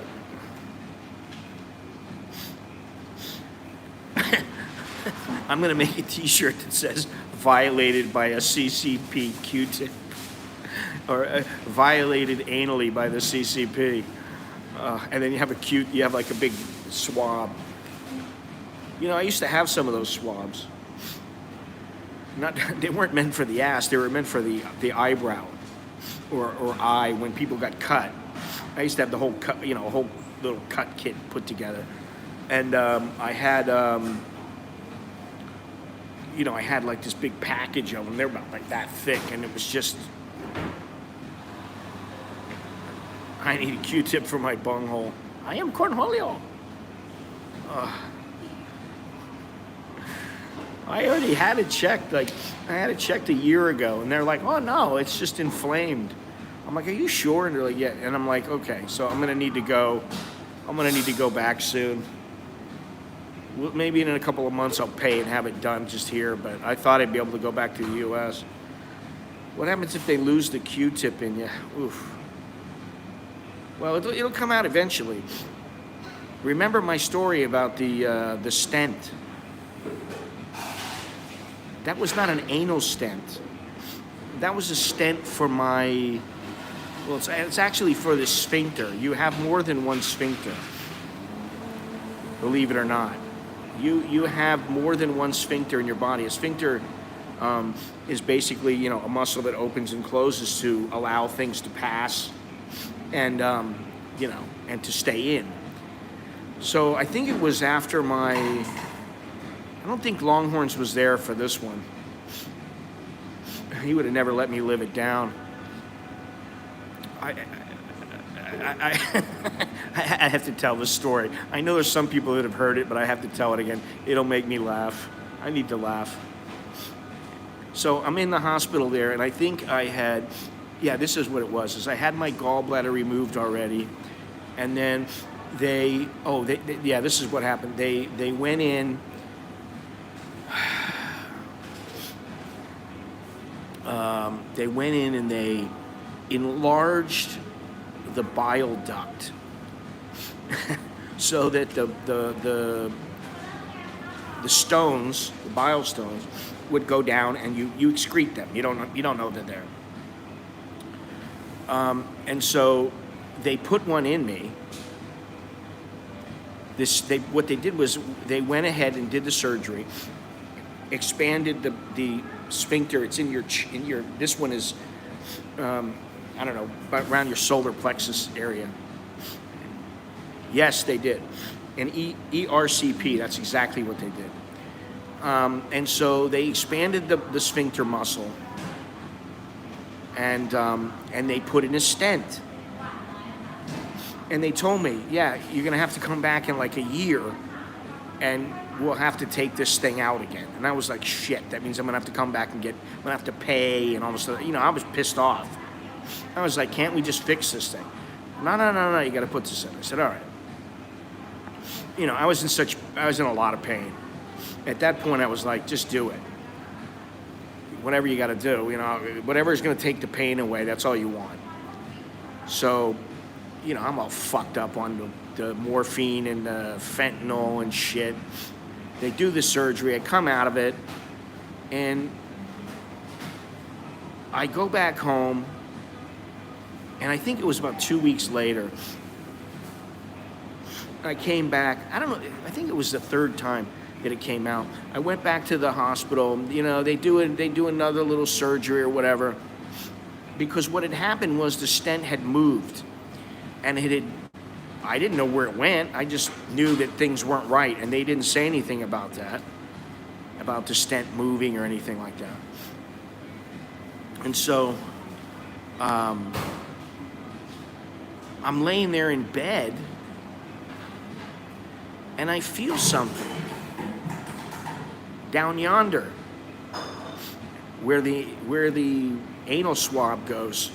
I felt a little sharp little, like something sticking me there, and I was like, oh, what the fuck, man?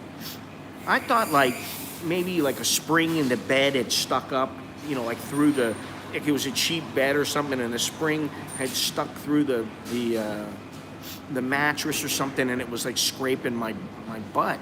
Because, you know, I'm in a gown. I got nothing underneath it. I'm like, you know, going commando. Just my nuts hanging out. You know, the nurse would come in, I'd cover up.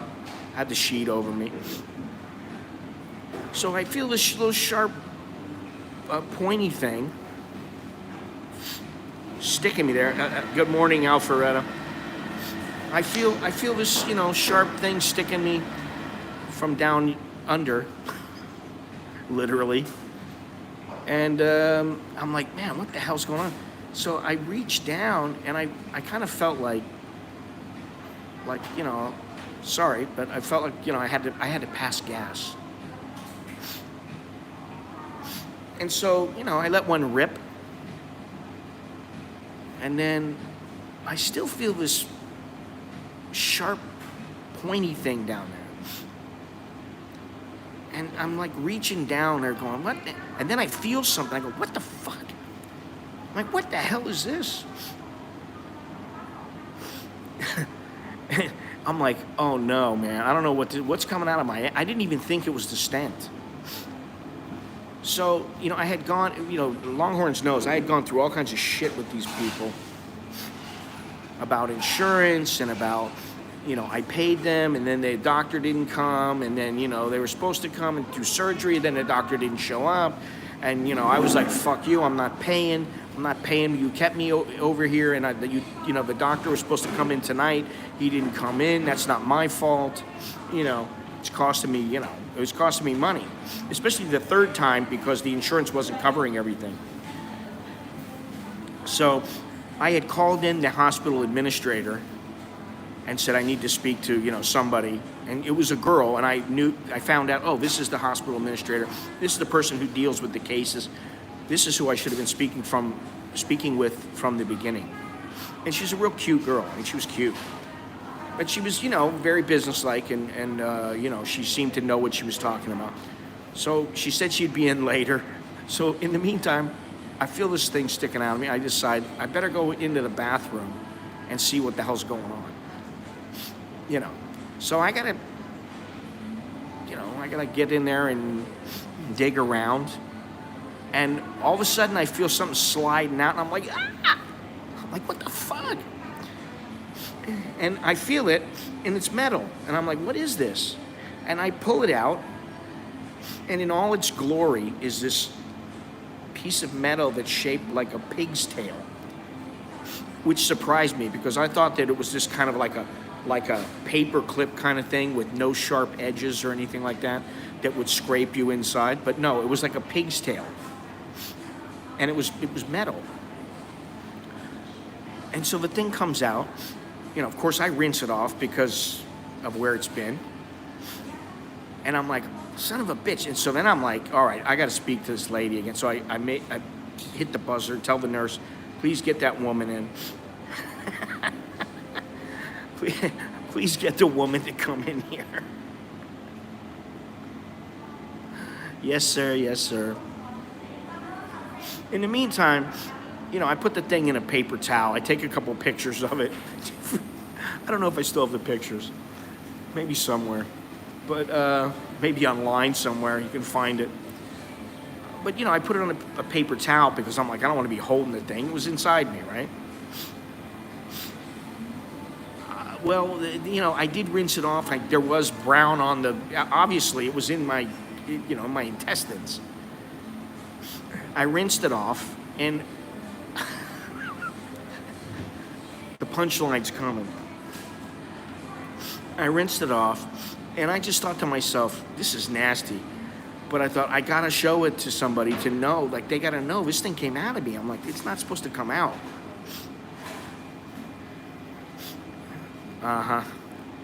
And so the lady comes in, and she's telling me about, you know, the money and, you know, well, this is what we're going to do and blah, blah. Yeah. I said, listen, I have something to show you. And I got the thing. It was on a piece of paper, like on the little table. You know, they give you a table that slides over you so you can eat your meals and stuff. It was sitting there on the table. There's nothing on the table, just that little thing wrapped in a piece of paper. So I picked it up by the end, and, you know, the paper is off. You can see the thing. And I kind of went like this towards her, and I went, oh, I could still smell it. And I was like, no. I don't think I should. I pulled it back a little bit, and I went, this came out of me. But I was getting close to just pushing it in her face. And as soon as I brought it up, you know, nose level, I took a whiff, and I mean, you know, it wafted towards me. I just went, whoa! I better not push that towards her. That girl will never forget me, and it won't be for a good reason. Oh my God! And she's like, oh, let me talk to the doctor about that. And she goes, that's a stent. I go, yeah, it came out, and I go, and it came out. You know, first she goes, what? She goes, that's a stent. Where did you get that from? I said, it came out of me. And she goes, it came out of you? Yeah, it came out. And I went, it went out of me, you know? I thought it was going to come up this way for some reason. I thought they would just go in with like a tube or something with some pinchers and like pull the thing out. I had no idea because I didn't look into it. I never had it done before. No, it goes out the back way. So they go, oh yeah, this is normal. We thought it would stay in longer, but you're okay now.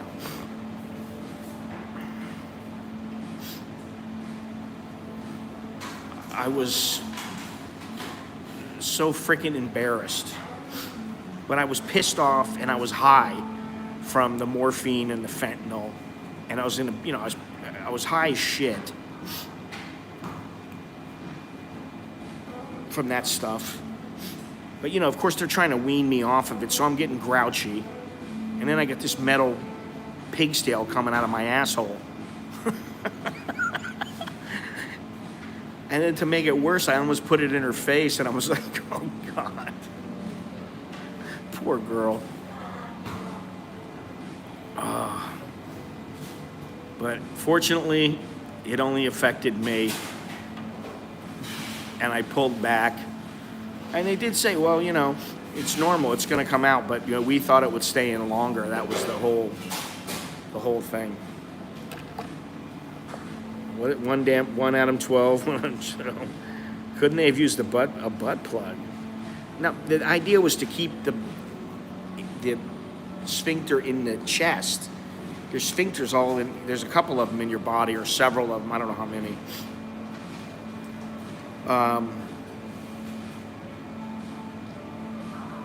But yeah, they put that in there to keep it open so that I wouldn't have any problems with the bile going down. Because if the bile can't go down, that's what makes you sick. It starts accumulating, and then, you know. And it didn't feel good. I mean, what I mean is, with the gallbladder, it didn't feel good. I mean, I felt sick. I felt like, I felt really bad. It felt like, you know, like I'm poisoned or something. But my stomach hurt.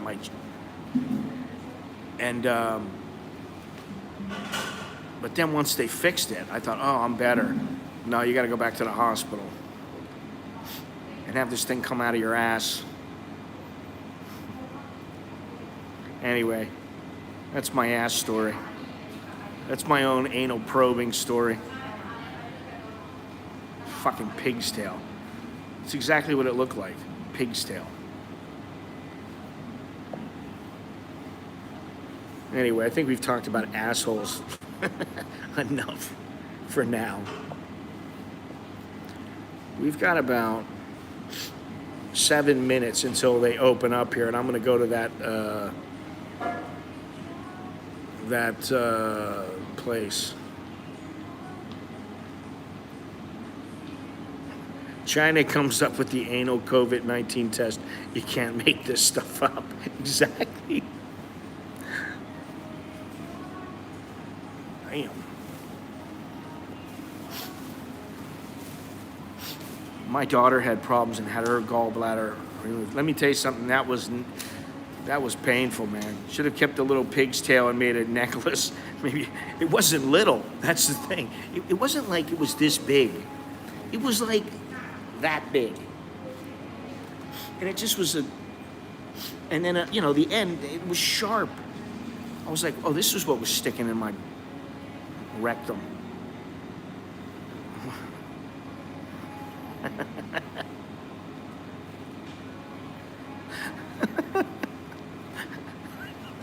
Make a necklace out of it. Spray some perfume on it. Some cologne. Paco Rabanne Million. Spray that. Where you going, honey? You're not going anywhere.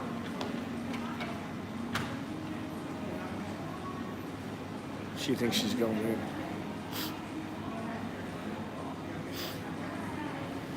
in. In India? No shit, huh? Or no lie. I don't want to say no shit. Biden reminds me of Herbert the pervert from Family Guy. A new amulet or annulet. 1992. Oof. Well, at least you were a little bit younger. This is not a procedure just done on foreigners. This is a procedure done on all nationalities. It just happened to be on me. I happen to be the lucky one. Don't get me started on the, what do they call that thing? The metal rod?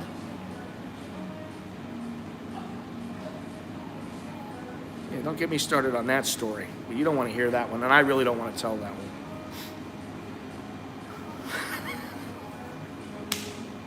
Getting old is fun. I have this conversation with John almost every day. We have some conversation about being old, or every couple of days. We laugh, but we're not laughing.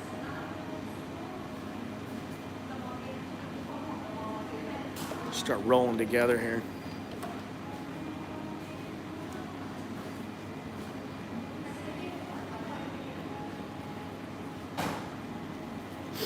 "45 days, holy shit. Holy cow." Yeah, war wounds. I got a hell of a lot of war wounds. If that's what you call a war wound. Wow. Well, you're still here, fortunately.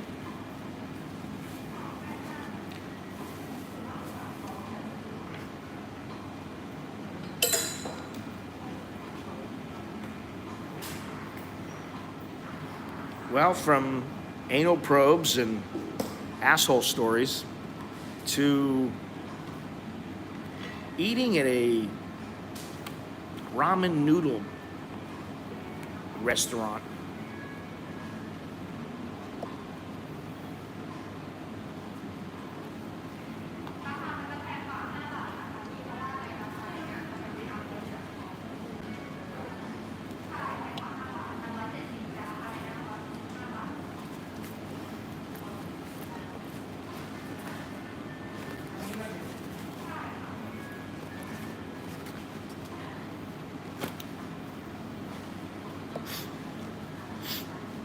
What's that? What's the title of the book? Anal probes to a asshole story to ramen.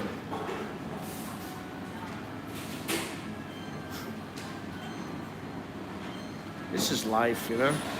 That's all. I mean, it's funny. It's good I can laugh about it. I wasn't laughing at the moment, you know, but it happened. The moment that thing slid out of my, slid out, I'll just say, the moment that thing slid out, I was in sheer terror. I looked at it and I was like, how'd that thing get in me? And then I was like, oh, it's the stent.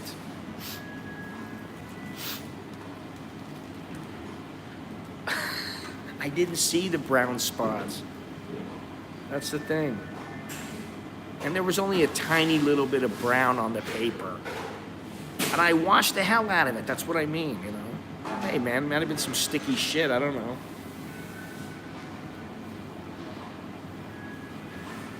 I don't know what. Don't blame me on that, man. Don't blame me for that. I get blamed for everything. For once, blame the doctor.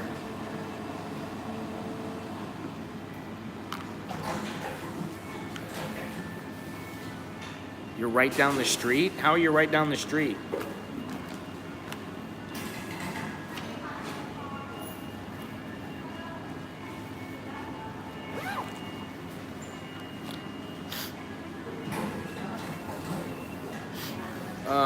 We're gonna go to a ramen place. A little ramen noodle joint. And then after that, I don't know. Oh, I think China's pretty much taken over America already, or at least much of America. More than we'd like.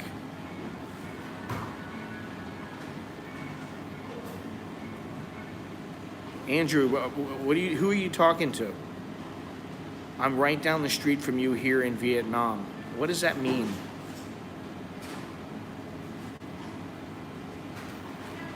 How are you right down the street? Who are you right down the street from?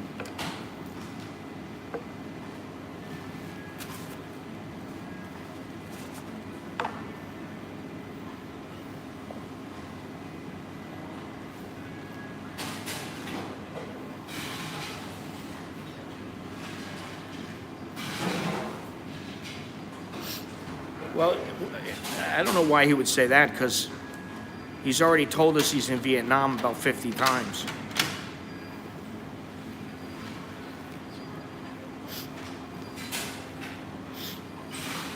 We're both inside. Yeah, okay. I guess we're neighbors.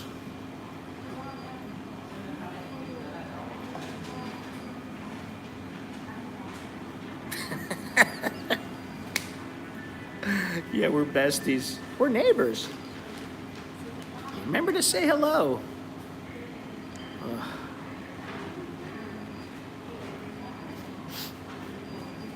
Yeah, I mean, I don't get it. Whatever.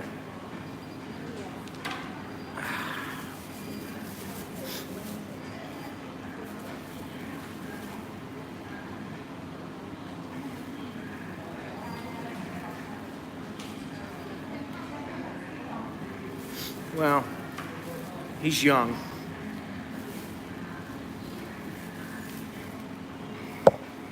That's all I'll say.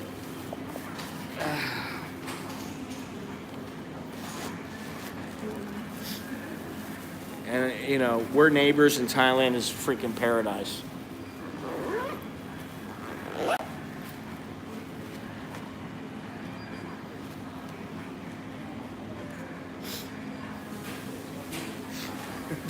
It's true. I mean, I'm not trying to be an asshole. I'm just telling the truth. We're neighbors, and Thailand is paradise.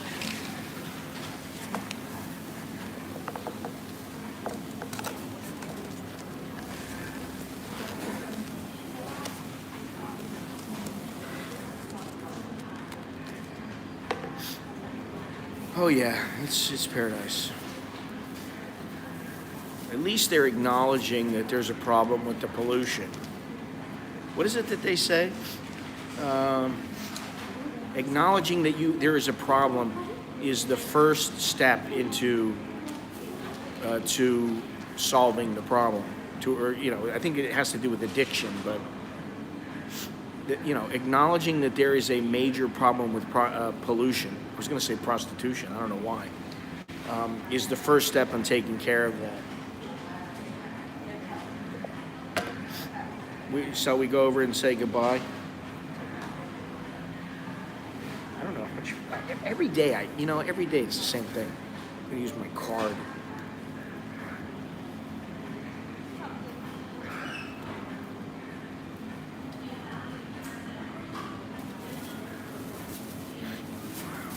Oh yeah, look at me.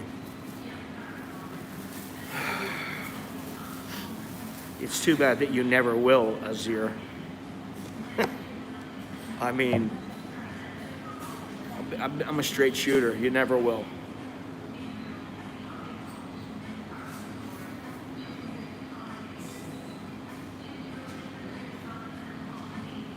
Well, you can have the coffee. You just can't have the barista. I have fresh coffee every day also. Doesn't necessarily mean I have a barista. I may have my wife every day, but I might not have my barista. Carlos, this is the thing. This is why sometimes I just flip out and go, get the fuck out of here, you cunt. This is why I talk this way. And by the way, there was an article out yesterday that said that people normally when people speak with foul language, they swear. A lot of people think that that's a sign of low intelligence. However, studies, according to this article, studies are now showing that people who swear actually have a higher intelligence. And I'm not lying. There was an article out.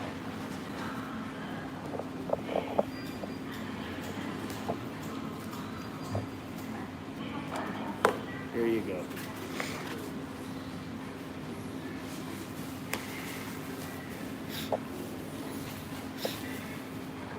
I have paid my dues for my kid to make my goddamn coffee. And that's the truth.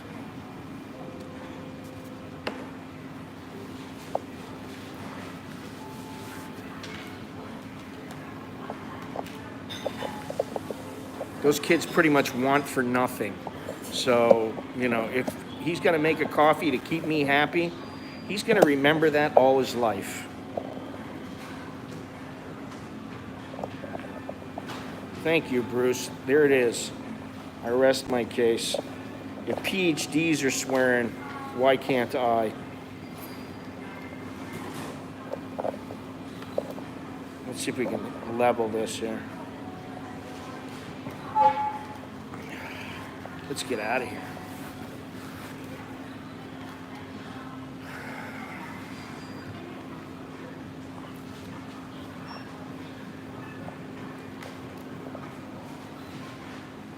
Yeah, well.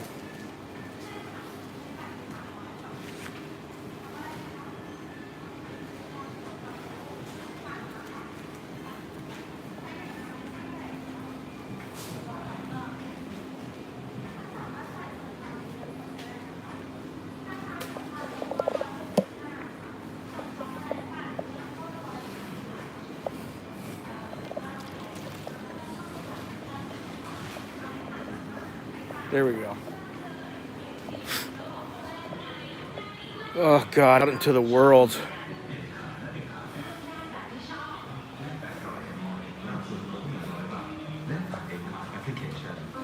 Application.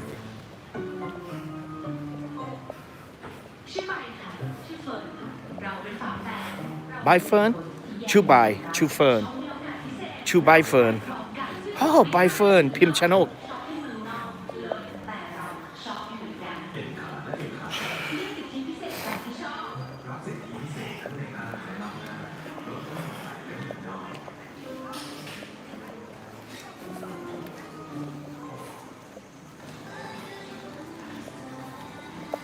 I think I need to pull some cash out.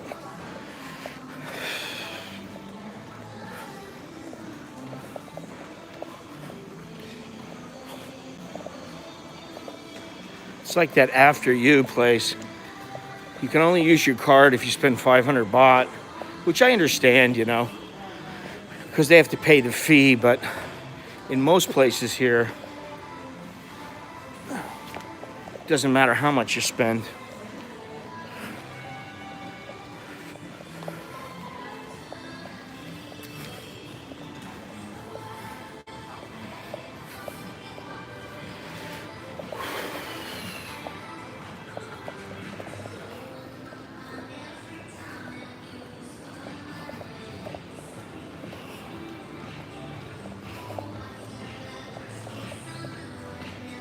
God.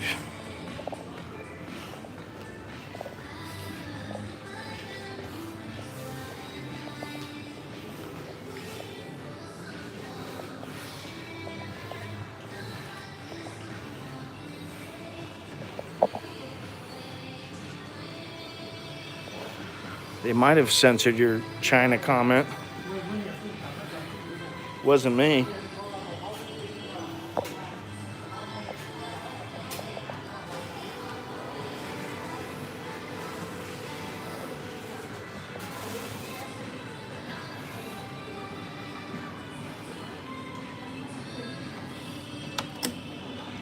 So I'm your motivator. I motivate you to work out.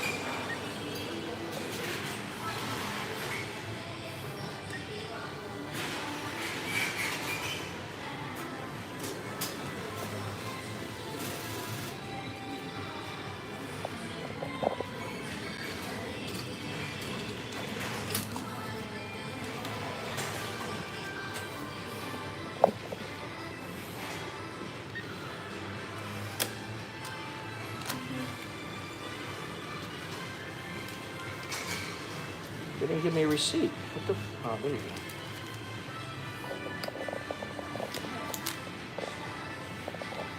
go. No, this is not the branch. That was upstairs. This is Thai Military Bank, and the one that had the stabbings was Siam Commercial Bank. God, I gotta take a piss too, man. This stream is at the wrong time. You know that? It needs to be later or earlier.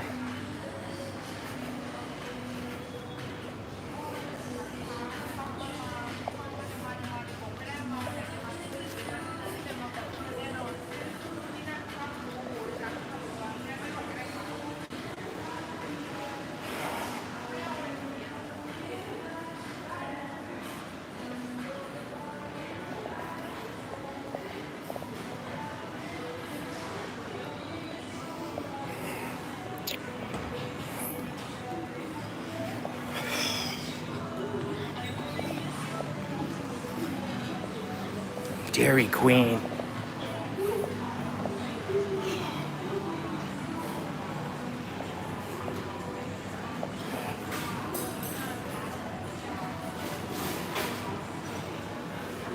Social distancing seems to be going by the wayside over here. This is the Mall Bangkok. Well, not over here. Look at this.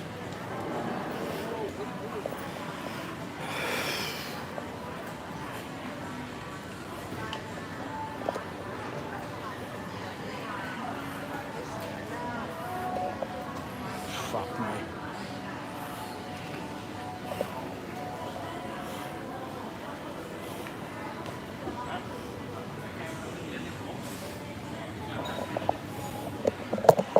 Oh shit. Oh, I got cash.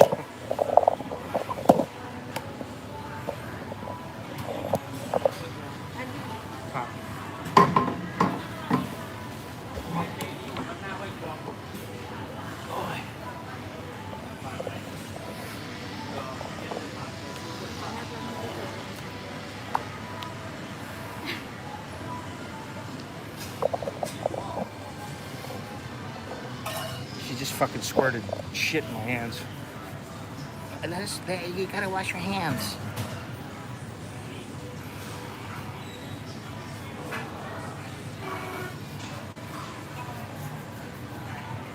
You know what? At this point, for me, I'm okay.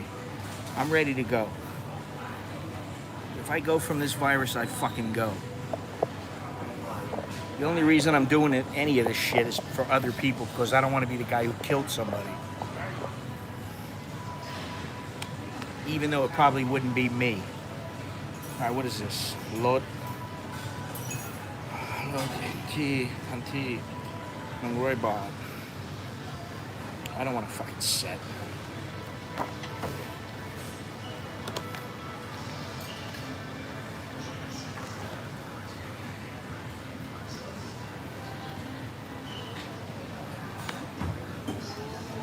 Tonkatsu Kuni ramen.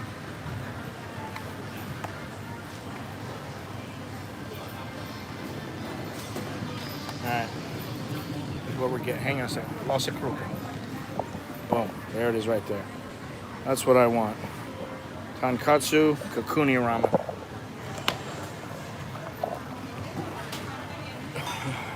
Anything to drink? Oh, I left my water. Shit.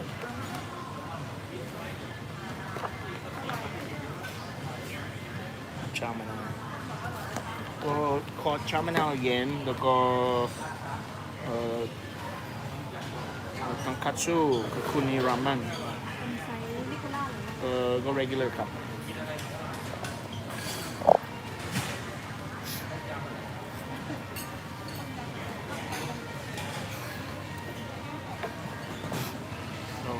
Here, oh.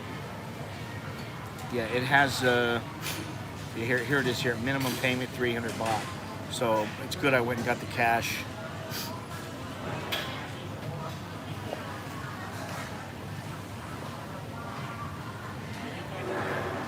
Azir. Why should I get some dried cherries in Bangkok? Jesus fucking Christ. Please enlighten me. Is it because of their wonderful flavor? Is it because I've never had them before? What the fuck is here? Oh, God. I love the dried fruit in that city. I also like the fried chicken on the street. I had a bag of it before and they're awesome. Azir, how old are you? Are you old enough to be in this stream? Be honest.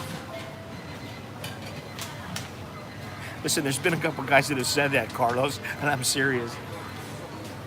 24, there you go. Now I understand. I understand everything. I was a kid once too. I've been in this country longer than you've been alive, Azir. Seriously. I've had a cherry or two. I've had all kinds of cherries.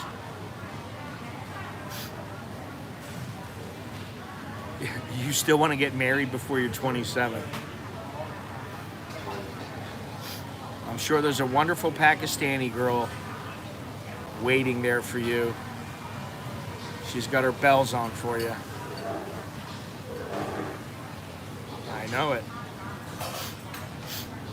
I don't know how many Thai girls live in Pakistan. How many Thai girls want to live in Pakistan?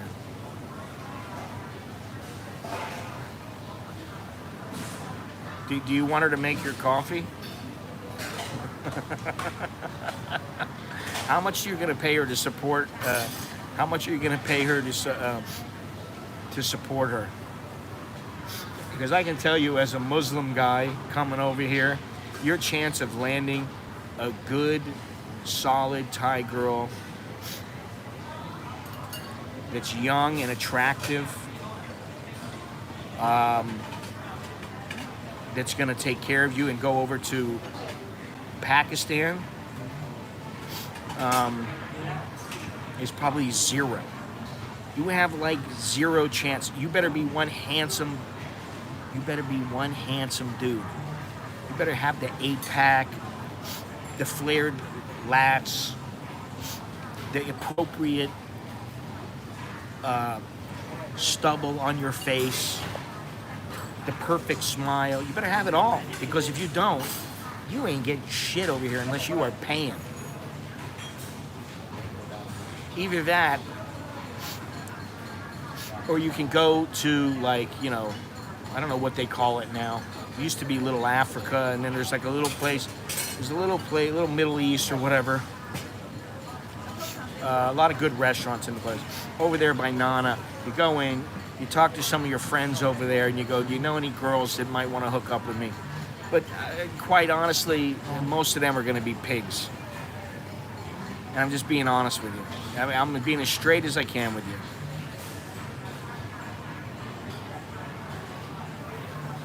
You'd be better off to come here for a year or two, learn some of the language, westernize yourself a little bit, and try to ingratiate yourself into, you know. Oh, God.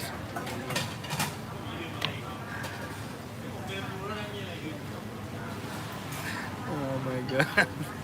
This is such a... What has my stream become? I guess this is why I make the big money.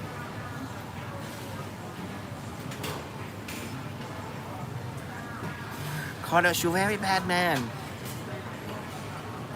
No, there is no PG-13. It's R and X rated only. Listen, that article confirms it. People who say bad words, you know, fuck, shit, piss, motherfucker, tend to be more intelligent. So I'm not downgrading to PG-13 or rated G for anybody. Not even mom. Yeah, this is why I get paid the big dollars. I make like 42 cents an hour. I make less than a Pakistani fruit salesman, a peanut salesman.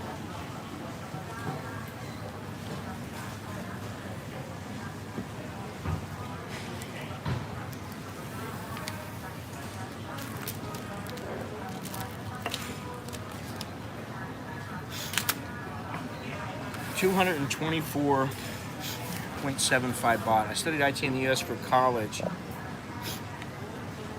but I couldn't find a girl who wanted to get married for citizenship.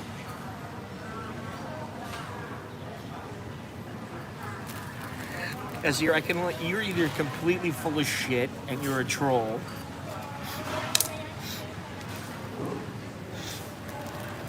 or you're just a chowderhead. No offense.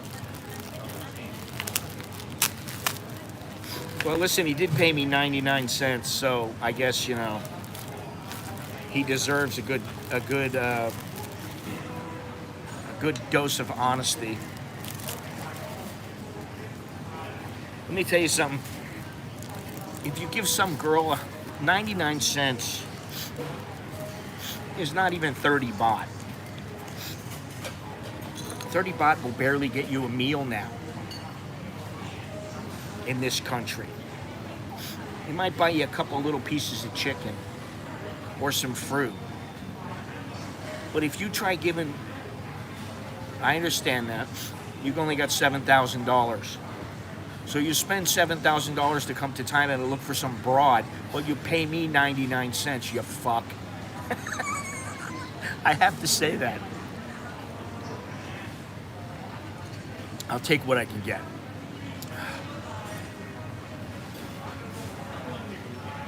Was there rectal humor? Oh yeah, that's right, we were talking about that. All right, Jim, take it easy.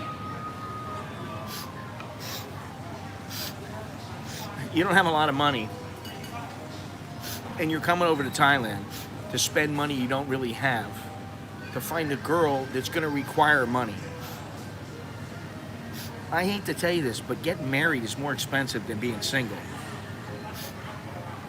Whatever is here. I mean, I don't know what you are. It doesn't really matter. Good luck to you. I hope you find yourself a girl here.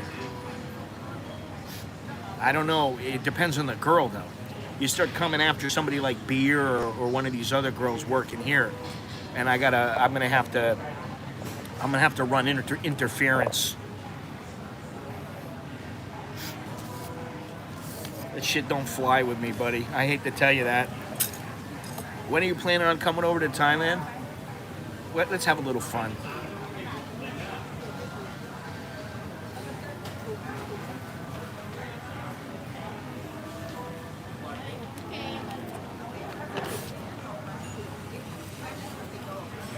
Check this out.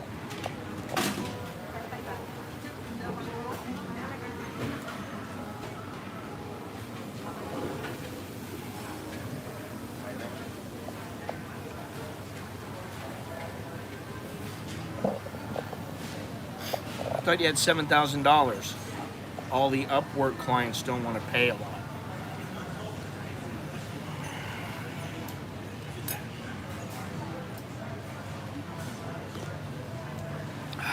No, it's not condensed milk.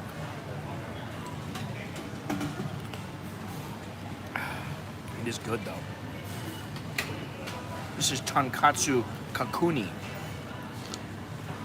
ramen, and man, it does feel good on the throat.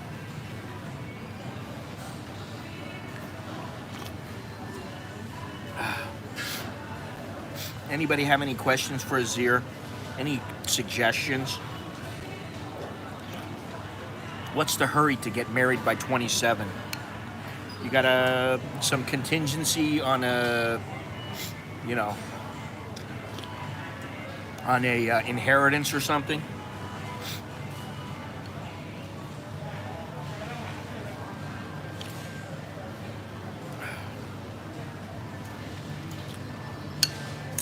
Okay, Longhorns, you're always right, I know. It's because you watch Gunsmoke, that's why.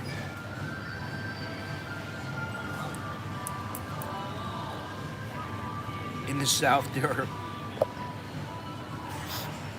yes, there are Muslim Thais in the South. There are Muslim Thais in my neighborhood.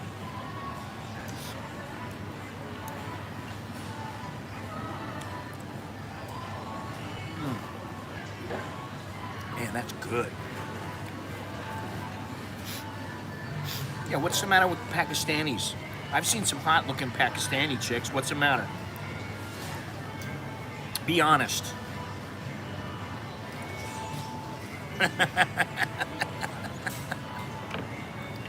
Oh, yeah. You want a wife, go to Pattaya. That's my advice for you, Azir.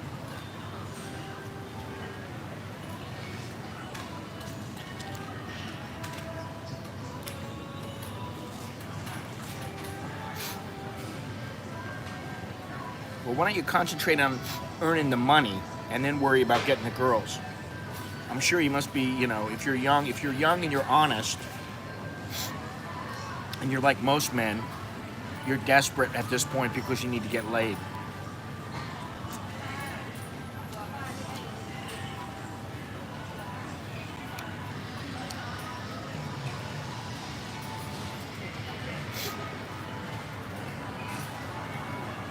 So are you a handsome man, Azir?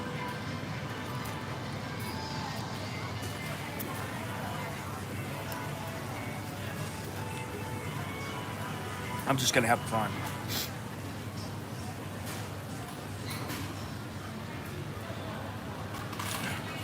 Do the Pakistani ladies find you attractive, Azir?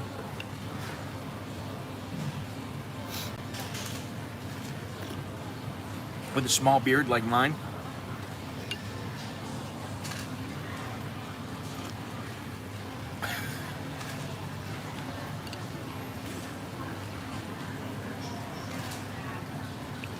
Well, Azir, I appreciate your patronage.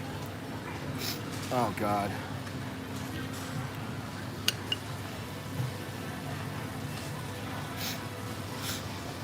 I don't think they have red dots there, do they?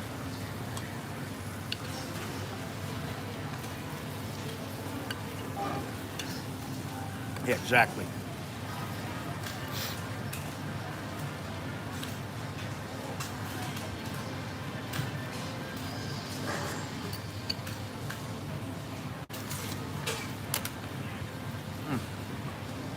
And that meat is phenomenal.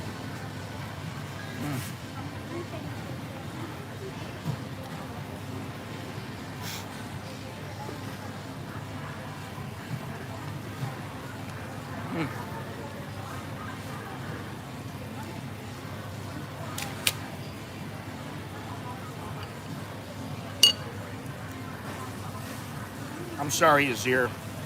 Your time's up. You've got your 99 cents worth.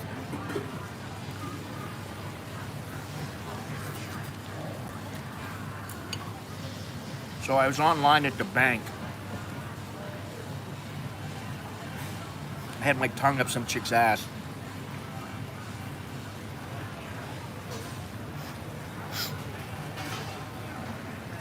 You are the weakest link.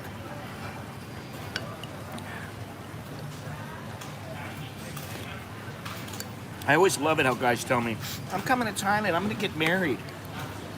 I've gotta give a dowry. I really want your help. You want my help? What am I, you? It's a fucking business, it ain't UNICEF.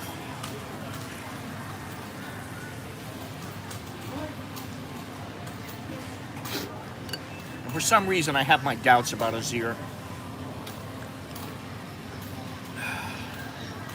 You know, Azir, I tell you what, Azir, I'll make a deal with you.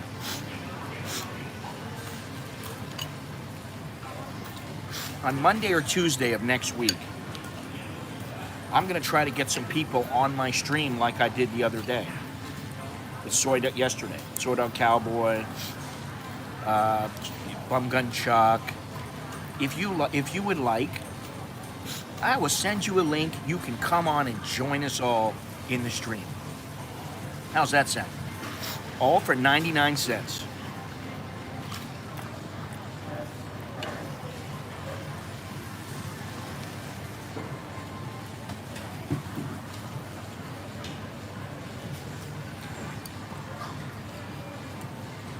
Okay.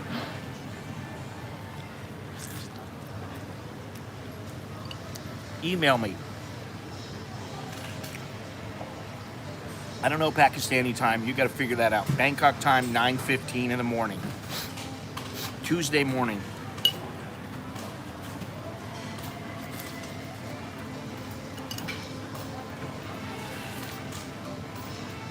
You got to email my Gmail account. You can't? You don't have to. You don't have to use foul language. That's fine.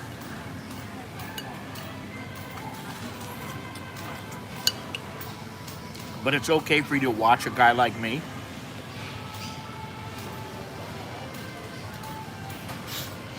What would your parents think if they saw you watching me and they heard me talking the way that I talk?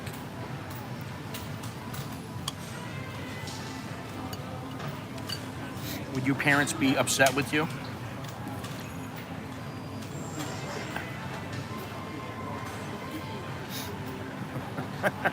God. For swift coding. Oh my God.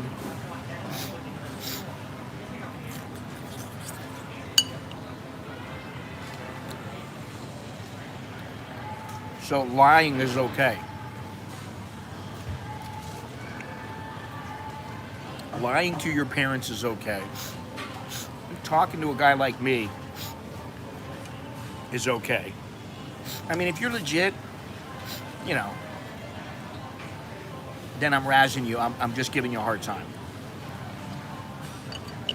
If you're not legit, then I'm messing with you because you're not legit.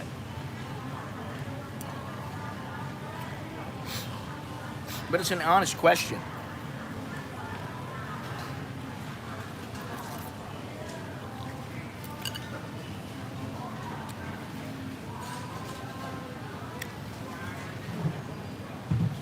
But not small things.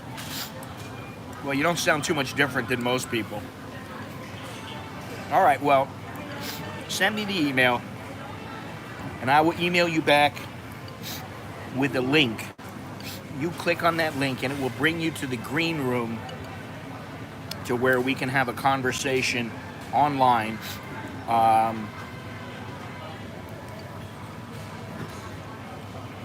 And you can come on at 9:15 a.m. Tuesday morning.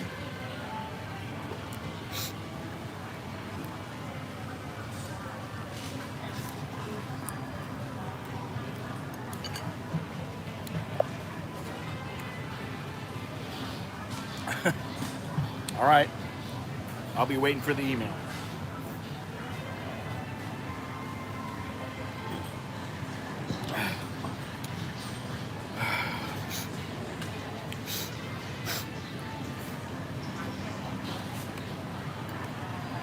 I don't know how that works, but whatever.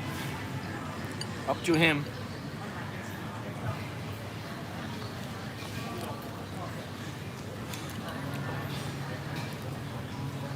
Moving on. I don't know how we beat this stream.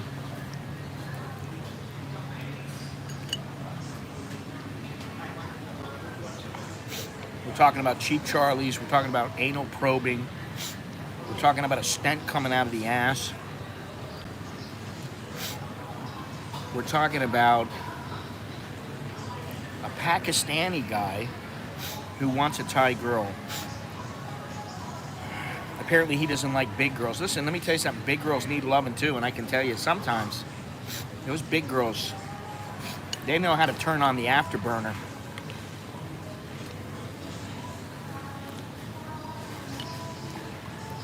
What was that guy's name? Remember the guy on, I think he was Moroccan. And he was a Moroccan guy on that 90 Day Fiance.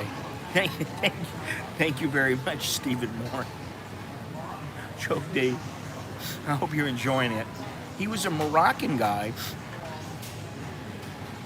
on 90 Day Fiance. And he hooked up with some chick. I think her name was Nicole. I think his name was Azir also. I'm not bullshitting here. But anyway, the girl, she was a big one. She was probably pushing 250, 300. She was a big girl. It is really good. That's why I like coming here. But you know, you come here too much, it devalues the meal. Yeah, I mean that 90. Listen, I could do a whole show just on 90. I mean, I could do a week on 90 Day Fiance. Anyway, this is a couple years ago apparently. This guy Azir comes. He sees the girl Nicole. I think it's Nicole, and she wants desperately to have sex with him. And he's saying, no, I can't because of my because of my religion and all of a sudden. I think they got married. He still wouldn't have sex with her. And then it came out, this is true. And I'm paraphrasing, but it is true. He came out online at some point, and they were asking him, why is it you didn't want to have sex with her? You're not attracted to her? What's the deal? He goes, she had a problem down there. It was stinky. And I was like, oh my God. This guy's talking about his girl in front of millions of people saying she had to, you know, he was like, it was too stinky. She had a problem she had to go take care of, and she never would do it. It really made her look bad. Oh my God. That show was the worst. The other one is the Ed guy and that Filipino girl, whatever her name was.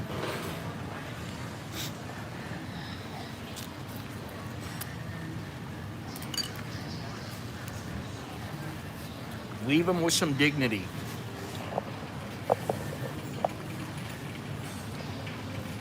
You know, I may not do so in the stream, but you know, like if I'm in a situation where, you know, my family's around or something like that, you got to conduct yourself with a bit of class. And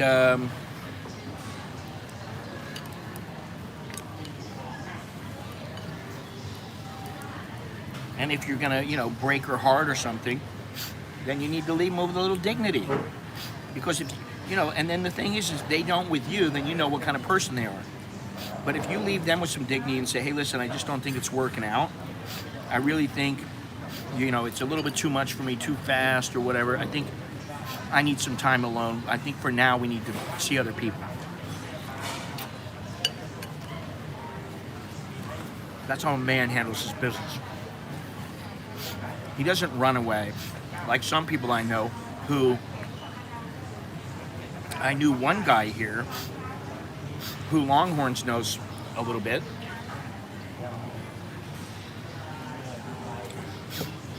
Who apparently was not going to say a word about leaving Thailand. He lived with her, and he just was gonna leave. I don't know if he did or not. He just wanted to leave. He just goes, I'm just gonna leave. I'm not gonna tell her. I'll tell her when I'm in another country. I'm like, what kind of shit is that? Have the balls at least to go, listen, honey, I'm leaving and you ain't coming with me. Usually they're a lot stronger than you think.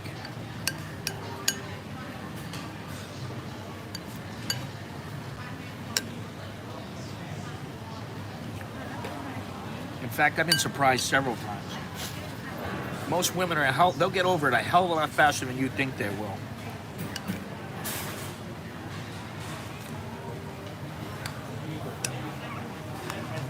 Azir, I'm expecting that email, all right?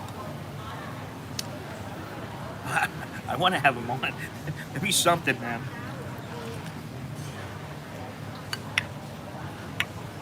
If he's legit. It'd be something. It'd be good.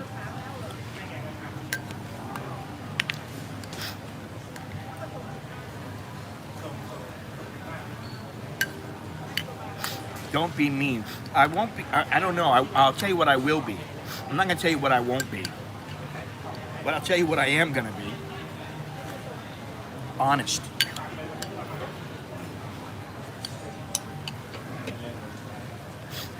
Maybe, maybe not. But I'll be honest. Sometimes the truth hurts. Listen, I got a fat head. I got a bit of a gut. It's honest. It's my, you know, it's my honest opinion.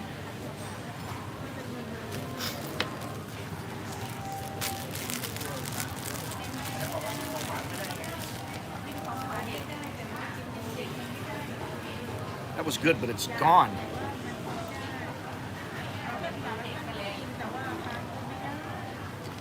Listen, if you saw, I don't remember which stream it is. The guy, that meal was,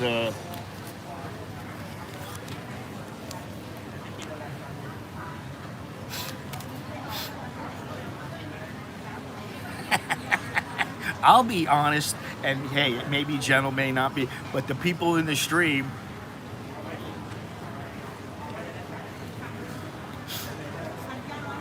it's about $7.50. And for me, it's a part of doing business.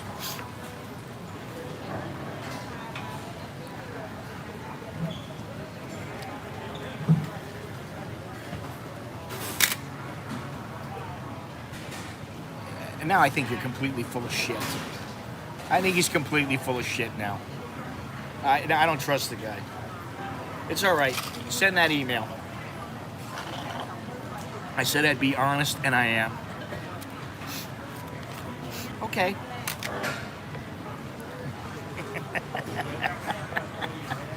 Well, we'll see if you come on, too, and we'll see if you really are who you say you are.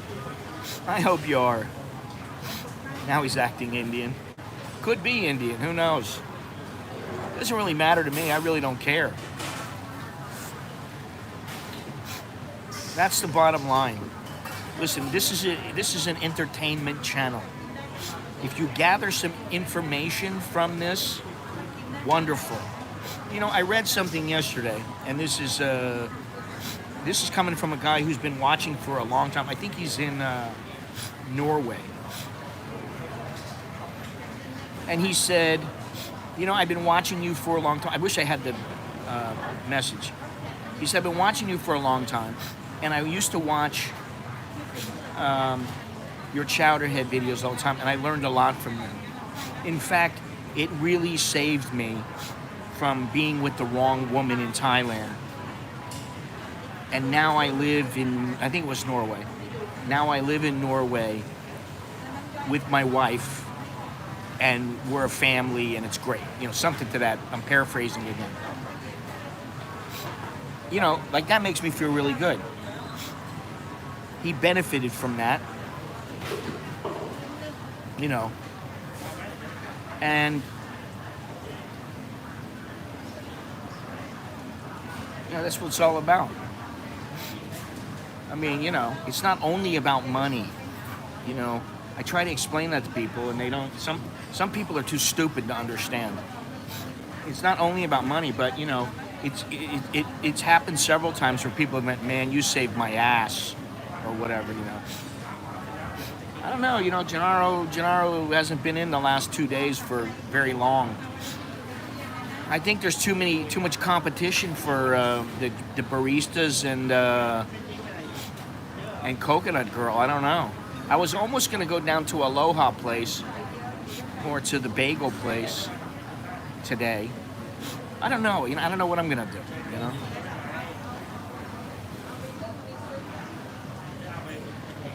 It's all right. Oh, this is a terrible, really bad meal, Benny. So bad.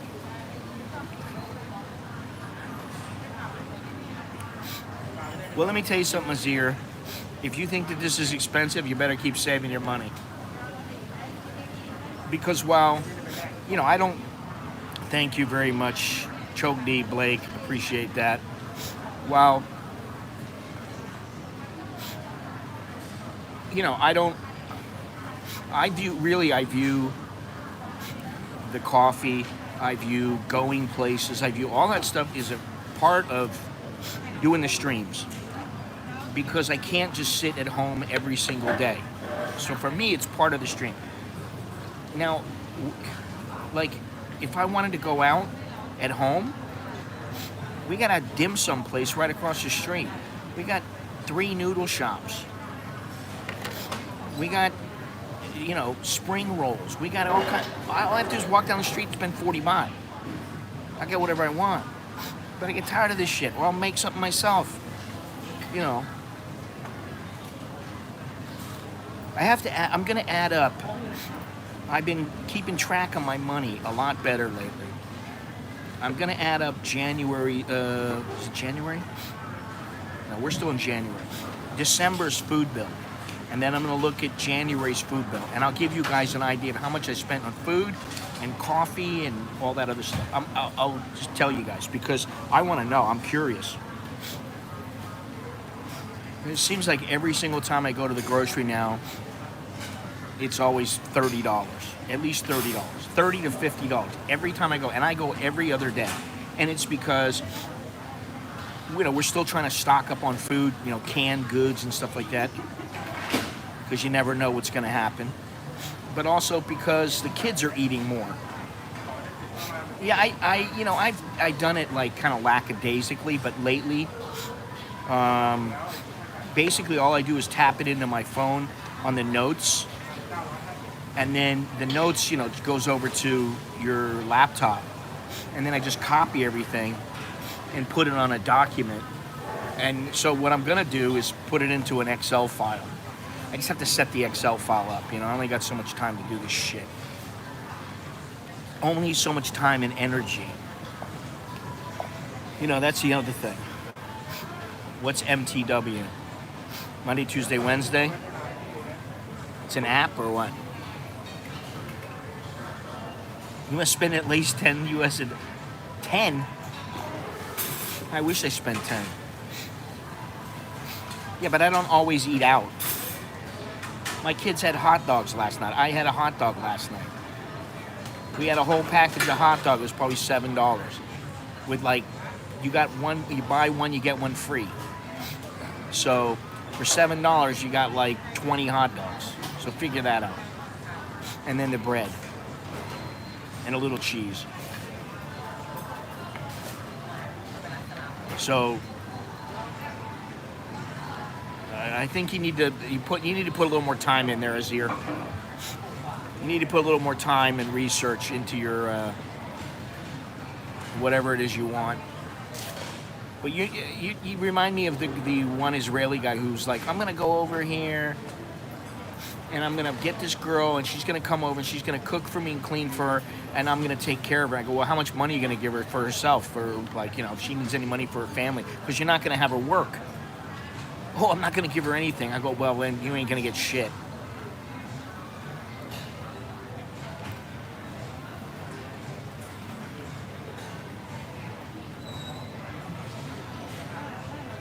Yes.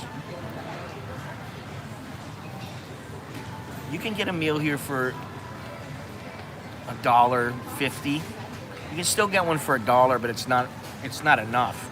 Not for somebody like me. Maybe for one of my kids, you can get 6 dim sum for $1.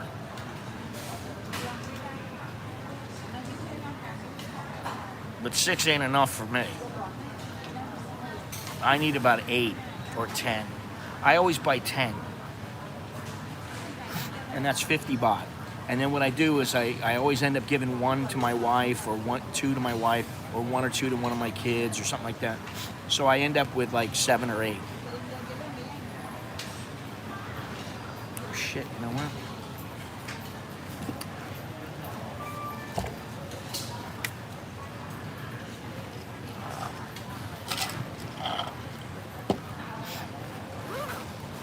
So, is your family well off, Azir? I mean, you still live at home?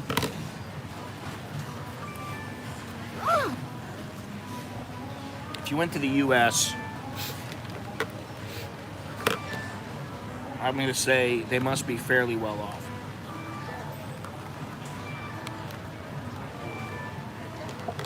Sid gets treats. Are you kidding? I always tell my wife, you love him more than you love me. Oh,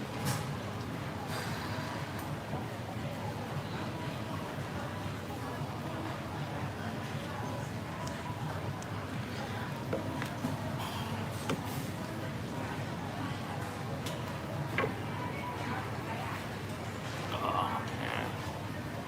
I'm full now. Ooh.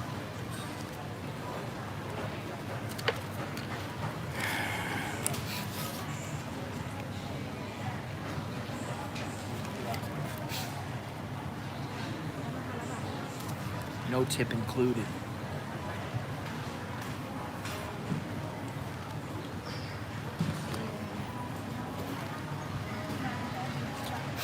We still have our other dog. Odie, we still have.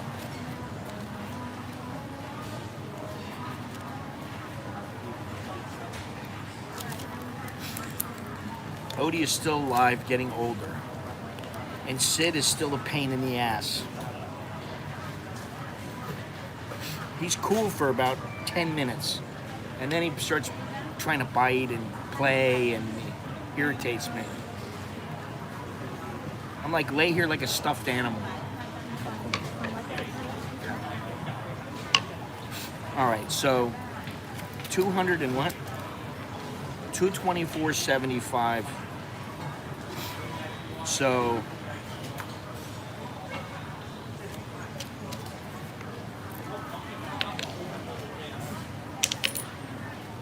because I'm a nice guy,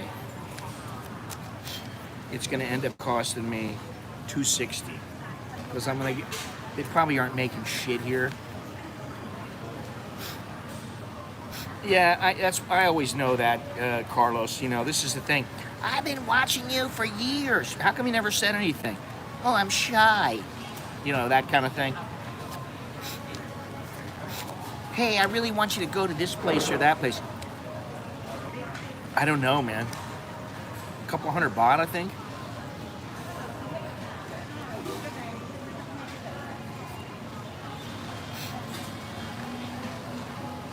Yeah, so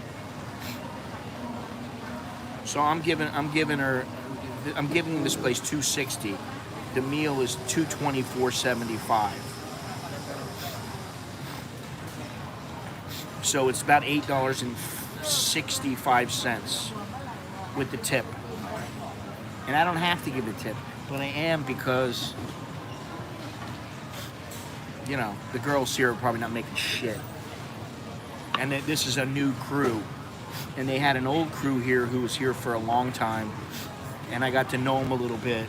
They were always very friendly and nice. I did a video here. They were very cool about it. So that's why I, you know. They're not 80 baht. There's no fucking way they're 80 baht.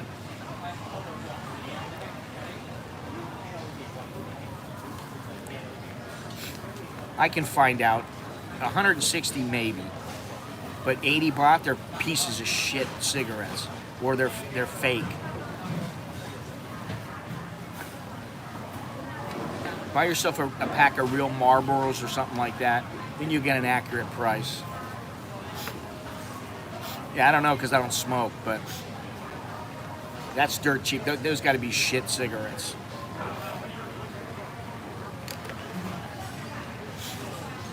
All right, where are we going? I asked the people on my stream where we're going. I don't decide for myself. I don't have to do anything. I don't even have to decide where I go.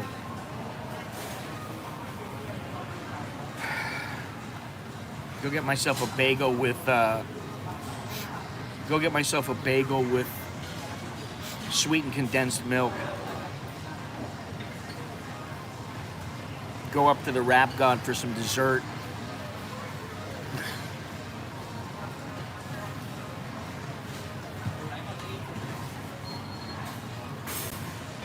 I know nothing about cigarettes. And if you smoke cigarettes, stop smoking.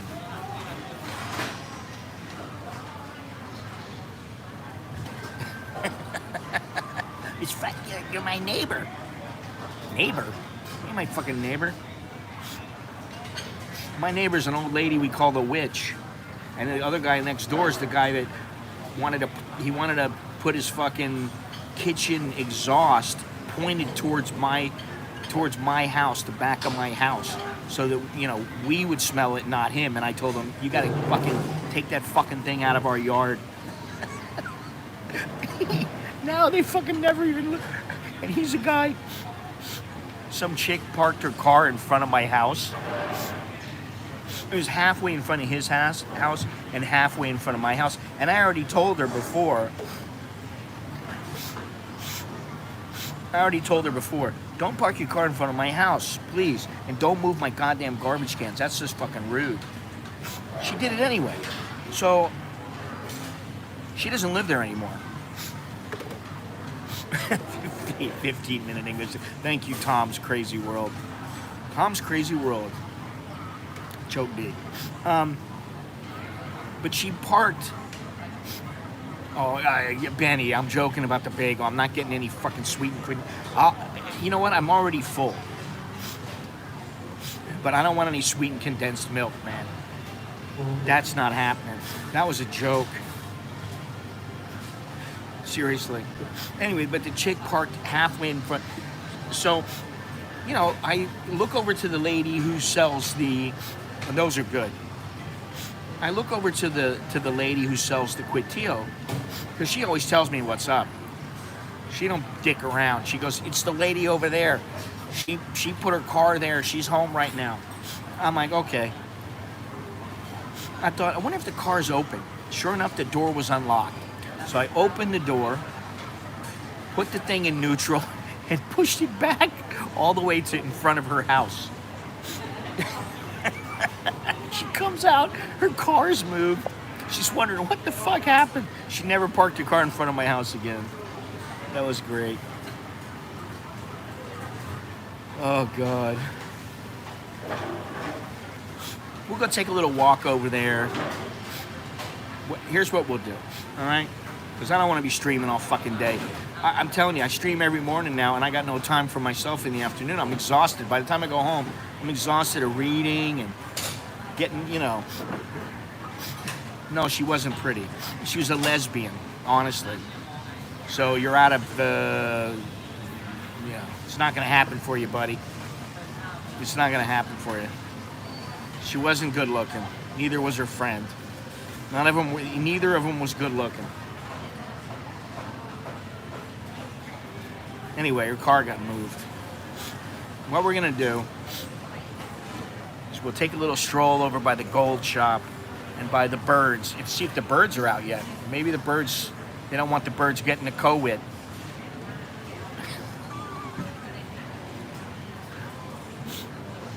Let me ask you something, Carlos. Perhaps someone has told you this already. Do the goats, are they bald down there, or do they have a bush? I'm just wondering. Oh, God. This has got to be the most foul-mouthed, derogatory stream on all the internet. Yeah, we'll go over there, take a little walk by the place, and then I'll go across the street and go get myself another coconut water, do a little people watching, see what goes by. It's right around noon, so it should be pretty busy, and yeah, we're a bunch of foul You know what? I'm just going to say it. We're a bunch of foul-mouthed, foul-thinking motherfuckers.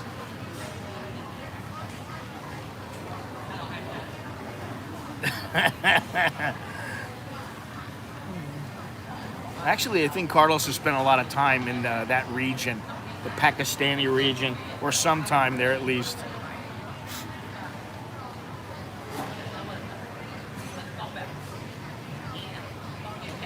Well, I think he's getting pissed off now, Carlos.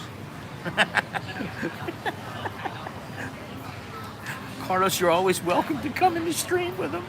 Oh, God. Listen, from now on, what I'm going to do is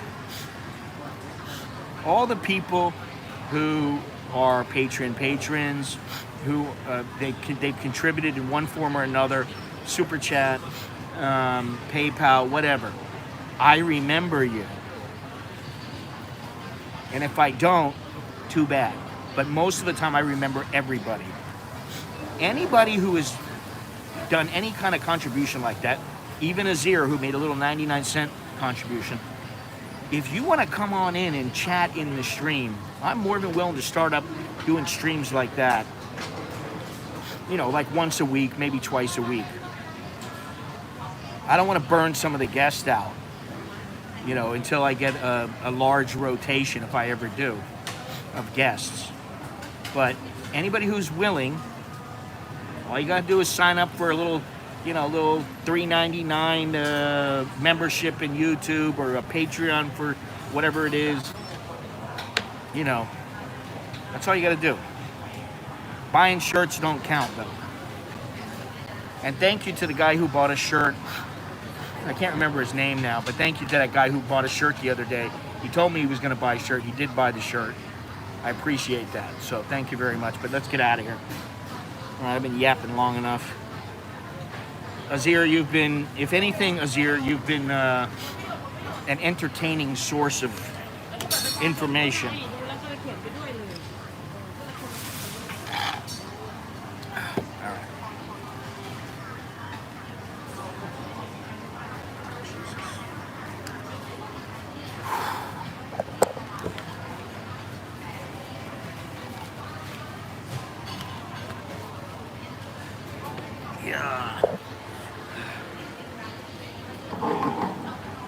How do we do this here?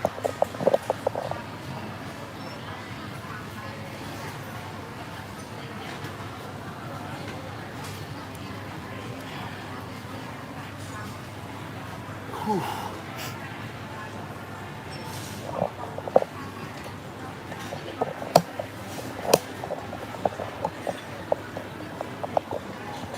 Let's get out of here.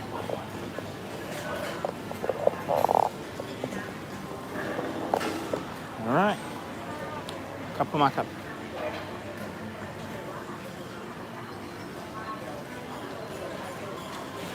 That was a good meal, actually.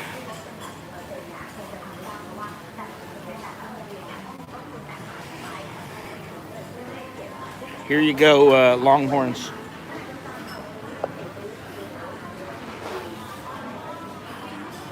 It's crispy and it's cream. Krispy Kreme donuts. All right, Carlos. You take it easy. Yeah, it's been fun. You're gonna miss the coconut girl, but you know, sleep is better, in my opinion.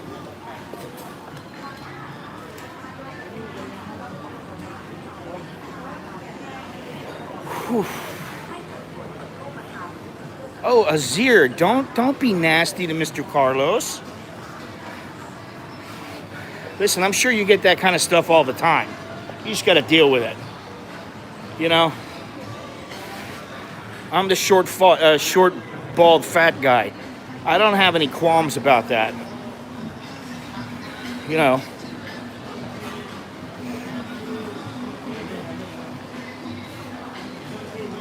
There are a lot shorter and there are a lot fatter and a lot balder.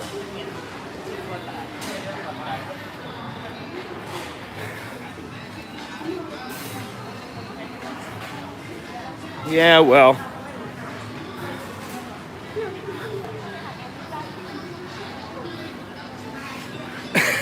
I'll miss Carlos. All right. Because sometimes when we touch, the honesty's too much. Listen, don't say God. What God? You're talking to the wrong guy about God. You're talking about the wrong guy about God. And isn't it Allah? It's not God, right? It's Allah. I mean, I don't know. Is there a difference in Islam? I thought there was.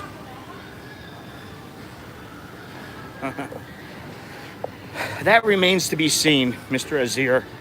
Really. Oh my God. It's YouTube. It's online. It's not reality.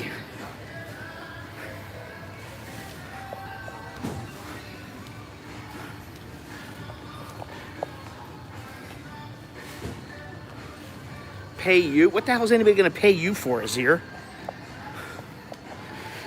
Seriously, what's anybody going to pay you for? You paid me 99 cents.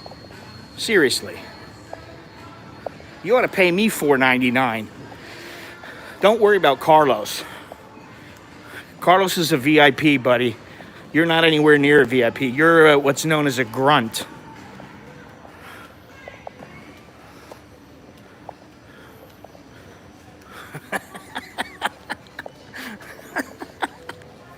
Shit.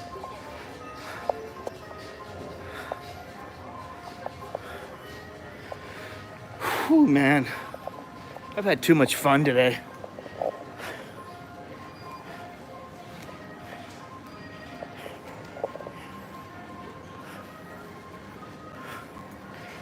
Quite frankly, Azir, I don't think Carlos gives two fucking shits if you pray for him or not.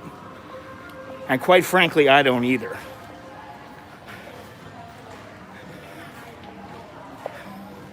I did, but not anymore.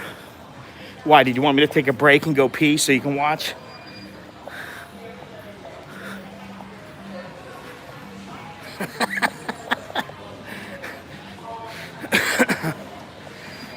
Don't they do anal probing in Pakistan?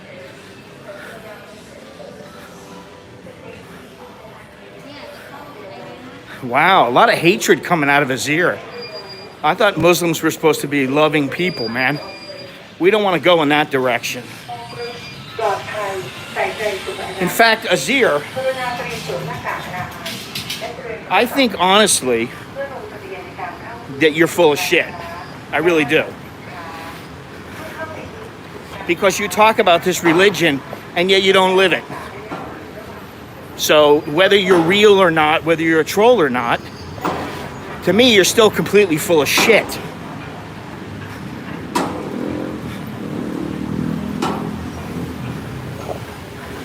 No. No COVID at all. Of course, that's because nobody ever fucking tests. And what are we supposed to do? Reward you for having a beard? Here you go. Here's a girl for you, Azir.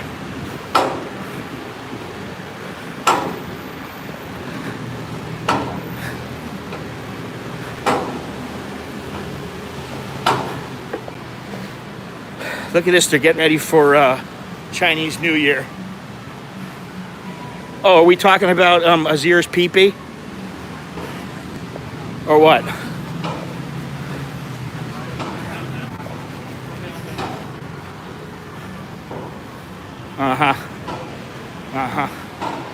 She wasn't heavy, you fucking chowderhead.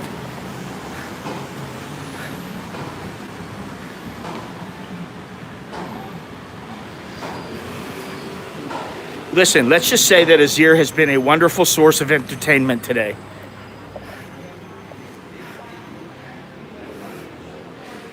What the fuck? This thing doesn't even work. Oh, it's under. Duh. 36.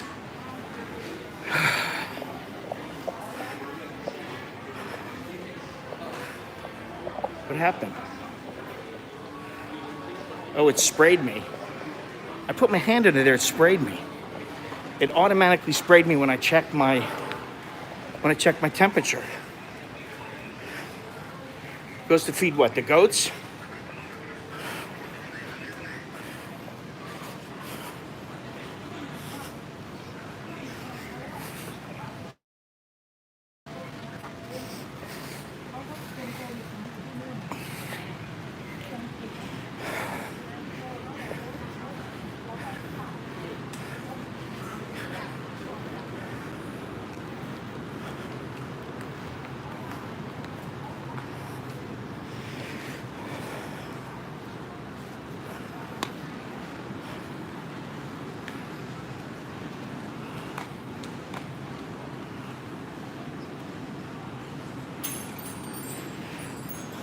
Goes to do what to them?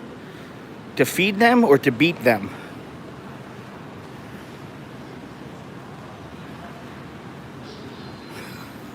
Azir, shut the fuck up, dude.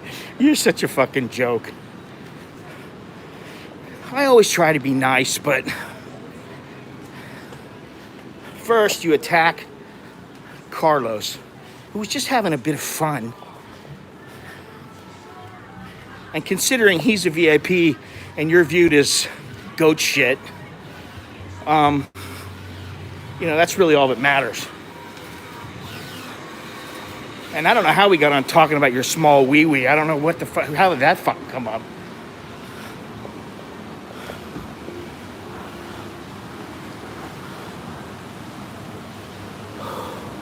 Can't breathe through this fucking mask anymore. Whew. Dallo. I thought you had to go before. What is he feeding? I think he's doing the anal probing or something. I don't know.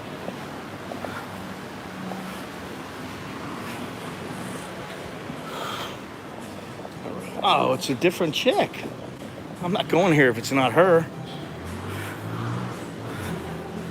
What happened?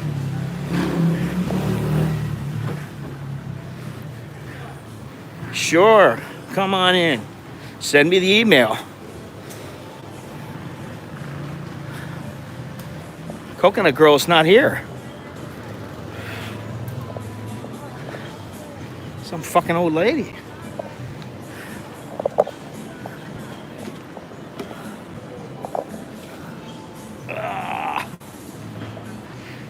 Whew. To take off my mask, man. Whew. I think she's just stepped out for a moment.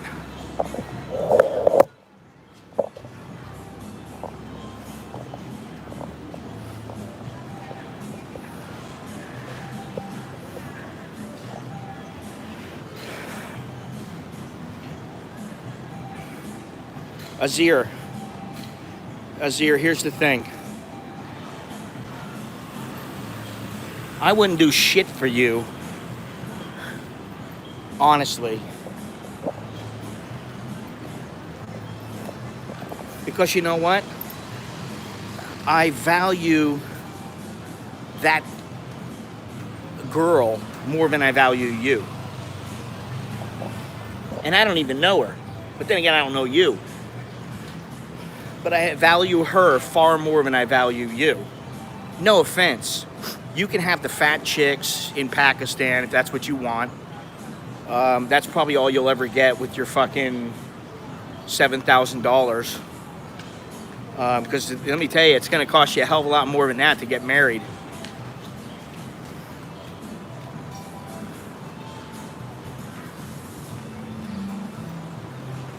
Azir. Don't fucking give me 99 cents. You better give me at least $9.99. Let's just change that a little bit. Okay?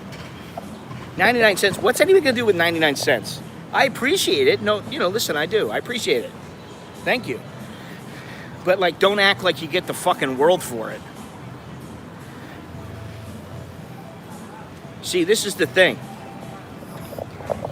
And I saw this yesterday. And it's about exchanging time. I spend time. He's not pulling anything because we know he's a fucking phony. That's the thing. I'm using him as a source of amusement. He's another schmecklehead. Oh, she's back now. I think she's back. Yeah, she's back now. So I'll go over there in a minute.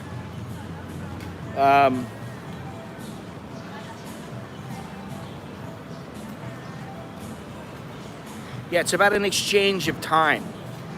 Listen, I accept that being a YouTuber, that maybe, as a secondary source of income, that, it's difficult to make a large amount of money from YouTube. I can accept that. I can accept the fact that maybe it works out to McDonald's wages or less. I can accept it. But I don't have a boss. I'm not working at McDonald's. I don't have a boss who tells me what to do, where to go. I ask, hey, where would you like me to go, guys? That's different. I don't want some fucking goat herder telling me what I can and cannot do. Or some guy who likes getting anally swabbed. Or getting trounced on by somebody who, I dare say, would probably step on you like a bug.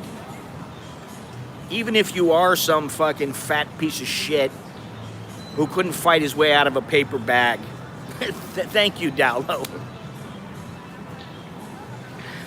So, I wish I was as funny as George Carlin. I really do. I wish I could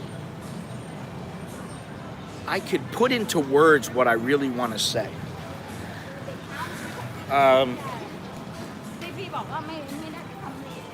But if you get off on coming on and providing us entertainment, because that's all you are. We look at you as a dumb fuck who came on here and tried to pass himself off as a Pakistani. And if you're a Pakistani and you come on and I believe you on Tuesday, then you know what? I'll be the first one to go, I apologize for not believing you. Doesn't necessarily mean I think very highly of you or your mentality. I got $7,000. I'm going to give this guy 99 cents. That rubs me the wrong way. And you're going to come over here and find a fucking wife and you want my help. How much is your wife worth if you're going to pay 99 cents? It's either one of two things. My advice is not worth more than 99 cents, or it's you're a cheap cunt who can't afford to pay or doesn't want to pay more than 99 cents.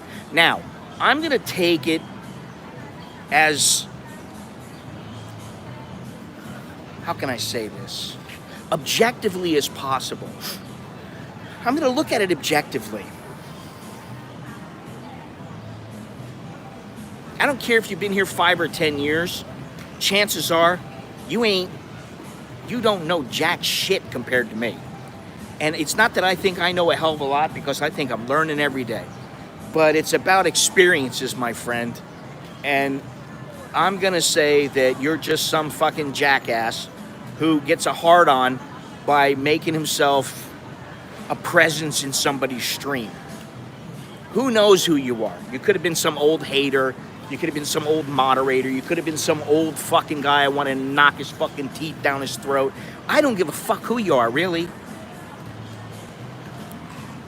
It doesn't matter. Oh, there's people that know more.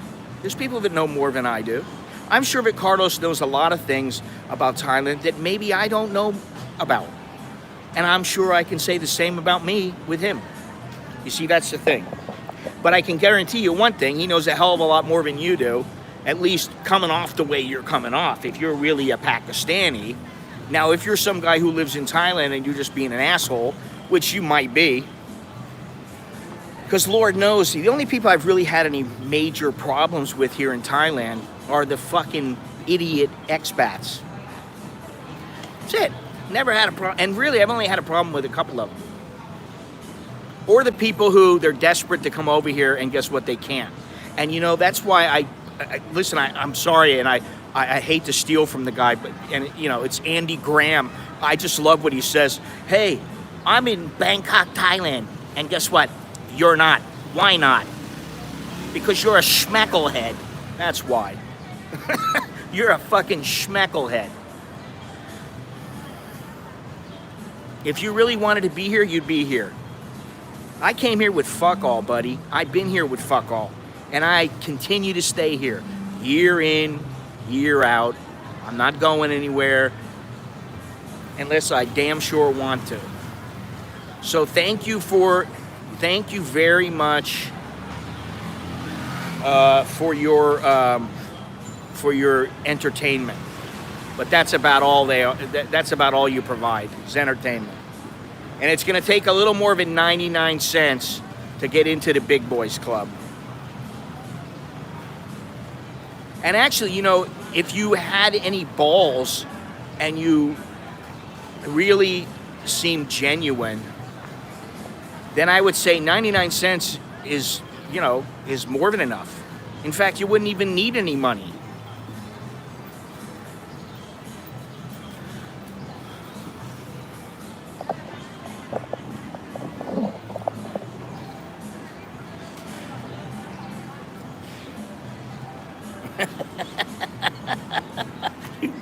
You can pay me whatever you want, buddy. It doesn't necessarily give you a ticket inside. It doesn't give you a ticket to the ride.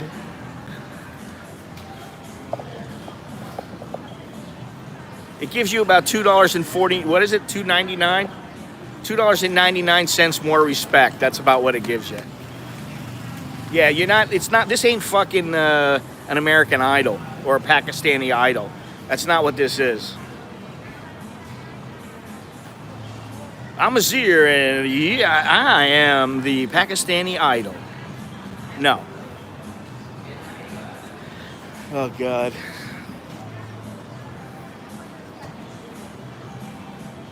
Who'll go to lunch with him? Who's going to go to lunch with who there, Andrew?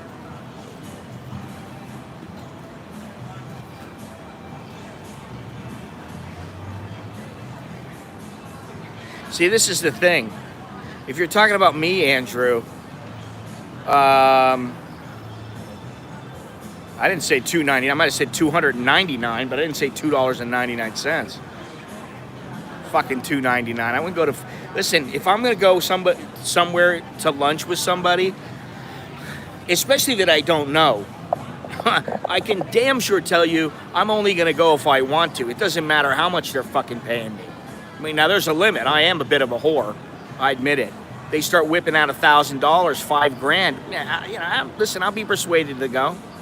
But, you know, when you start talking about $3, $5, it's like, what the fuck? Do you really think I can't buy my own lunch? You know, this my poorness is vastly, what's the word? Overrated? I don't know. Or my wealth is underestimated. I don't know. It's not really my wealth. I wouldn't call myself wealthy. Wealthy in knowledge and pride and character and experiences. Comfortable would be a more appropriate way to put it. But where's the $2.99 this year? Big talk, but no action. It's the thing. See, talkers will say, what about $2.99? Why didn't you just send it? I would have been like, thank you. Wow, that's, you know what? All right, you're a little bit better than I thought. Maybe you are legit. Who knows? You know, send $29.99. That's even better. Then I'll be like, all right, now you're for real. All right, we'll see. I thought you have $7,000 in the bank. What's fucking $3 out of 7,000? Can you figure out the percentage?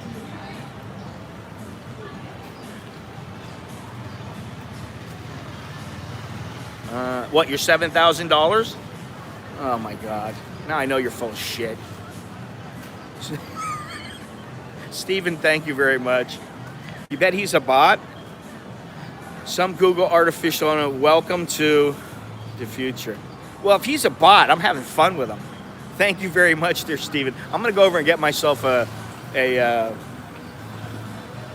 what do you call it? A coconut water. Now I'm starting to feel like a little thirsty.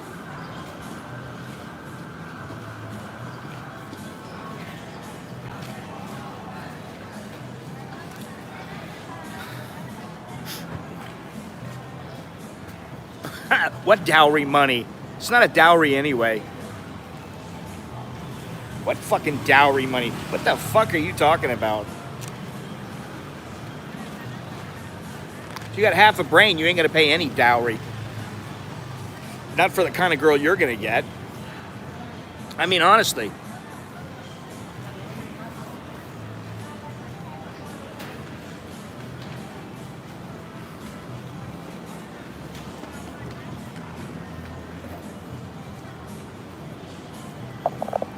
All right, it's time to go and say hello to the coconut girl. Hello, there you go.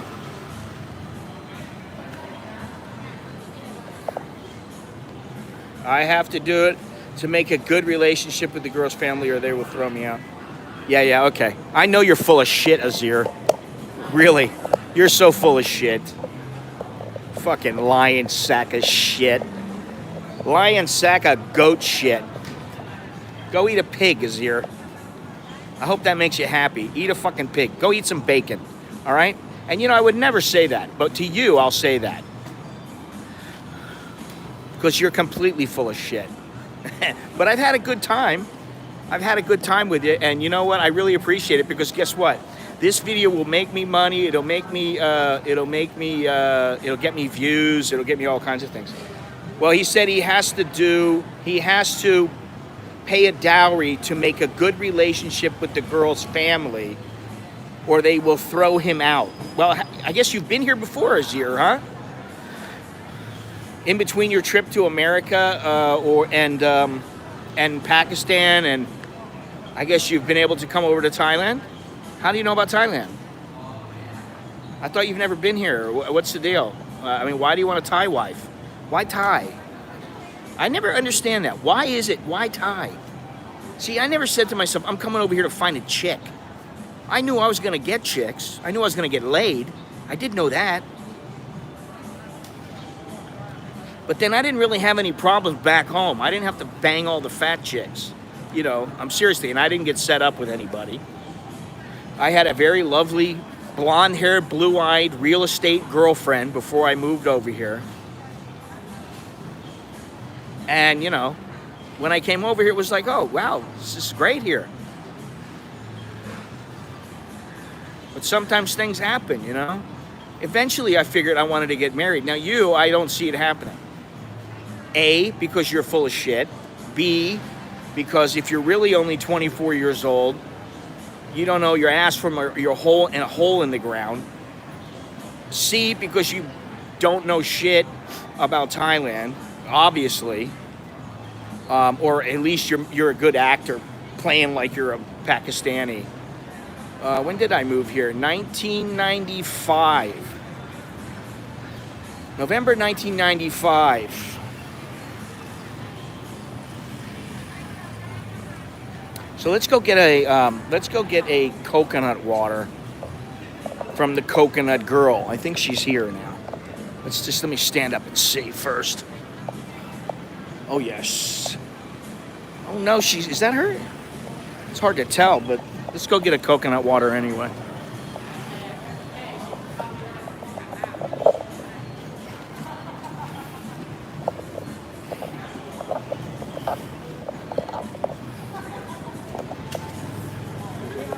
Coconut time.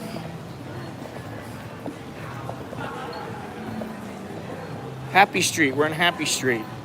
Happy Street. Happy Street. Happy.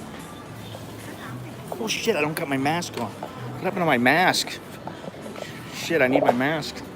Where's my mask? Oh, it's not her. It's not the Coconut Girl. Where's the Coconut Girl? Huh? คนไม่เหรอ Oh wow, okay.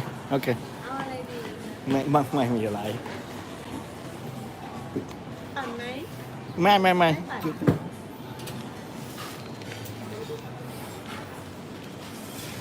วันทุกวัน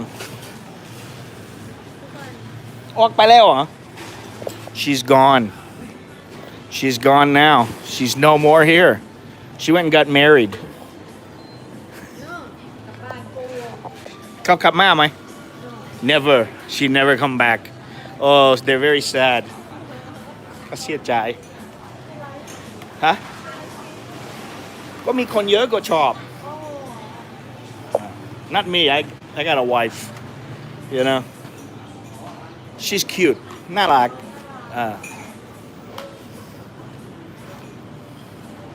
That's how you handle it.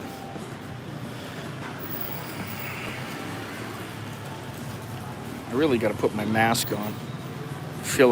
I feel naked without my mask here. Cop. Stay right there. Cop kun.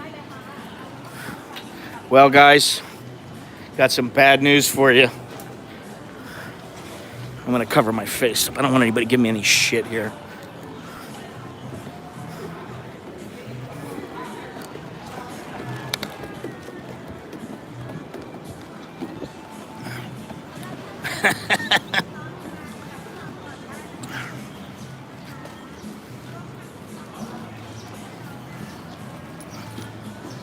So everybody's sad here. Were there any comments?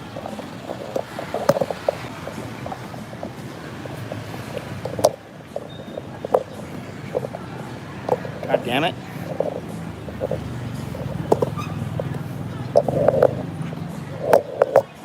There we go.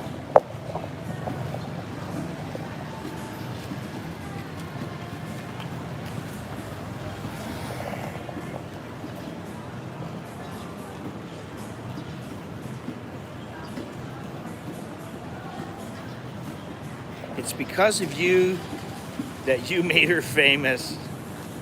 I'm a little bit sad because she was nice. She was a nice girl. You know, I mean, listen, she was quiet, but she was nice, you know? And, you know, you guys liked her. Why are you speaking for George, Andrew? Why is it none of you guys don't, you know, this is the thing. So what if I don't answer his fucking question? What's that to you? My neighbor.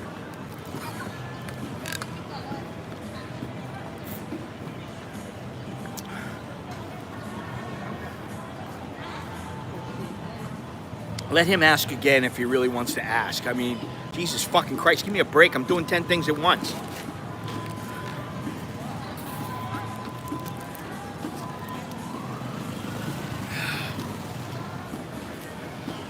Here we go, look at this. They're over here dancing. They're singing.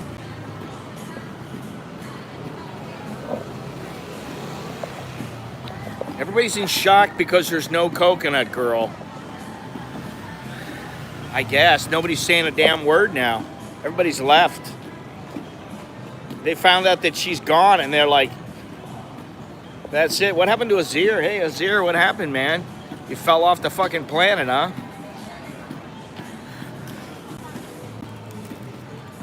And he went to go take a piss.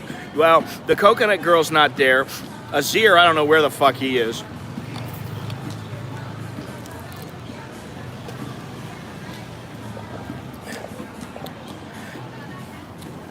Let me just say one thing.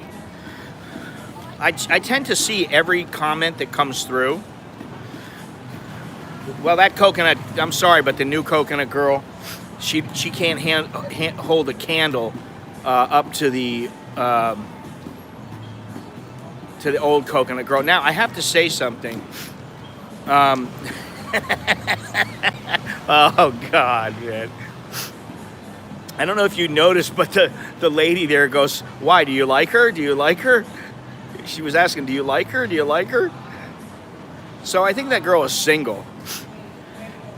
And I said, no. Oh, she must be talking to her right now because she's over there grinning and smiling. She just got on the phone and she looked over at me.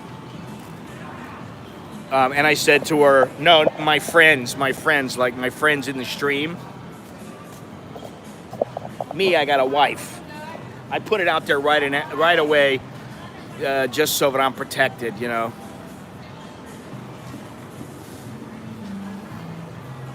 I don't want my wife to start thinking that, you know, I've changed my ways or something and now I'm running around. Because I'm not. I got no patience, no desire for that shit, nothing. As I've said many times. And she takes care of me quite well, so, you know.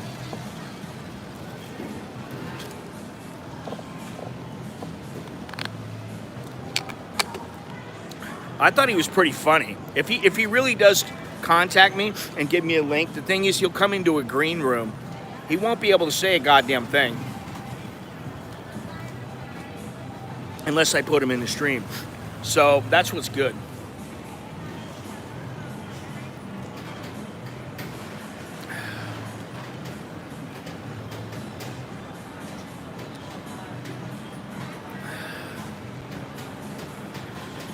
Whew. For being 12:30, maybe people are out eating right now. When you have the time, you don't have the desire. And when you have the desire, you don't have the time. Exactly.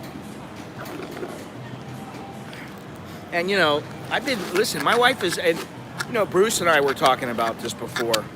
My wife's my best friend, man, you know. My wife and my kids, you know, they're my family, and thus, you know, my wife is, you know, my best friend, and my kids, they're starting to be, you know, of the same level as me as far as being, you know, they're adults. And so, you know, I can talk to them like that. You know, why would I want to ruin that? You know, it's not that I don't see a woman and go, God damn, she's hot. Of course I do. I'm not dead. I see the food on the menu, I just don't order it, you know. You got the same music on every day.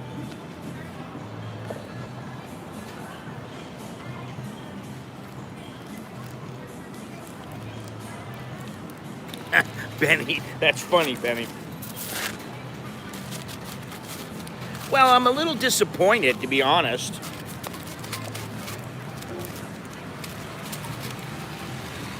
That she put the fucking meat all the way down here. Can't even get it out now.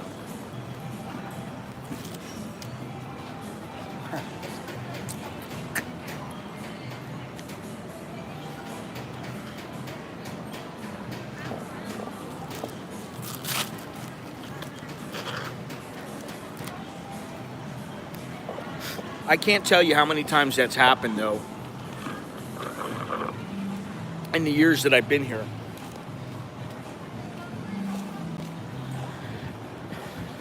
You know, you go into a 7-Eleven, you start going in all the time, you notice, hey, oh, that one's really cute, you know? And you're like, you know, when I first came here, that was the way that you hooked up, is you go into the same place, and it's the same way now. You go into the same place over and over again, and then you finally just tell them, hey, you know, let's go somewhere, let's get out of here. I came here for you. I didn't come here for 7-Eleven. I came here for you. And then if they want to hook up with you, they will, you know?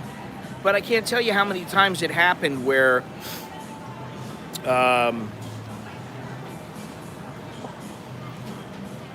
girl, you know, was there one day and she's gone the next, and you're like, damn, it's too slow. You know.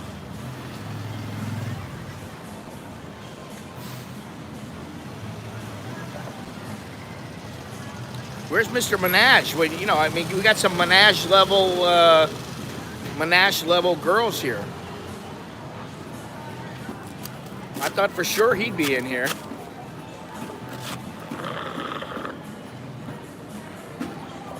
That's why sometimes it pays to push the issue a little bit, you know. When I first came to Thailand, there was a girl. I got the discipline just now. I mean, you know, now I have the discipline, and you know, I didn't always have it, but now I have it because I got a lot at stake, and you know, because I also value my wife. You know, like I said, she's my best friend. You know, if I didn't have her, if something happened to her, I'd be lost. I mean, you know, at least for a while.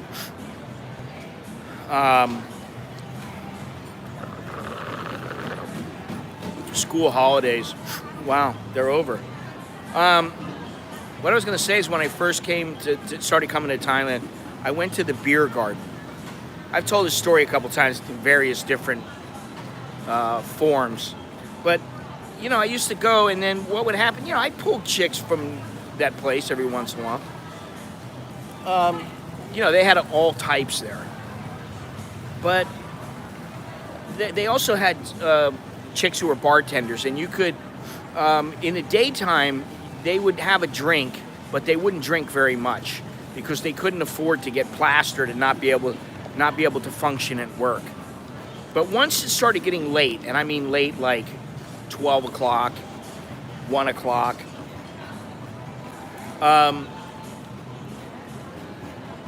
then they would start, you know, like, I mean, I would line up some B-52s. You get 4 or 5 girls, I'd line them up, get the B-52s, get the B-52s,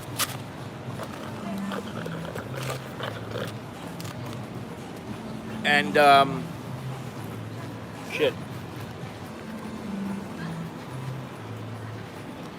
battery's going dead again. Get the B-52s, have them all drink them. I'd say, all right, one more round. Oh, how about a tequila? You know. And he'd end up getting smashed. So, they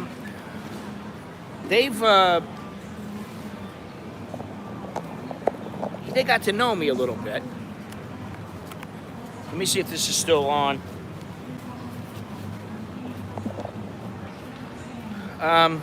You know, so I got to know them, they got to know me. And then I made a couple of trips, and by my third trip or so, I was like, there was 2 of them that I liked.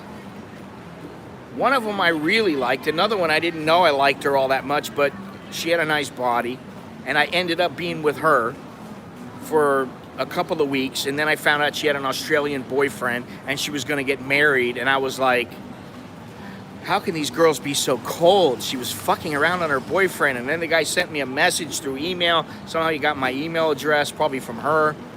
Good night, Carlos. I gone this time. All right, hope there's no goats in your dreams. And anyway, the other one, I kept going there. By about the last trip, by the time I moved here, I think I moved here, and I just come down, and I was so proud the fact that I had moved here, and you know, it took me like 3 times going out with the girl, 5 times seeing her in the like 5 different trips, seeing her in the bar. She stopped working there. She was a bartender. She wasn't a hoe. But by you know, I don't know, a couple of months after I had moved here, you know, we finally hooked up.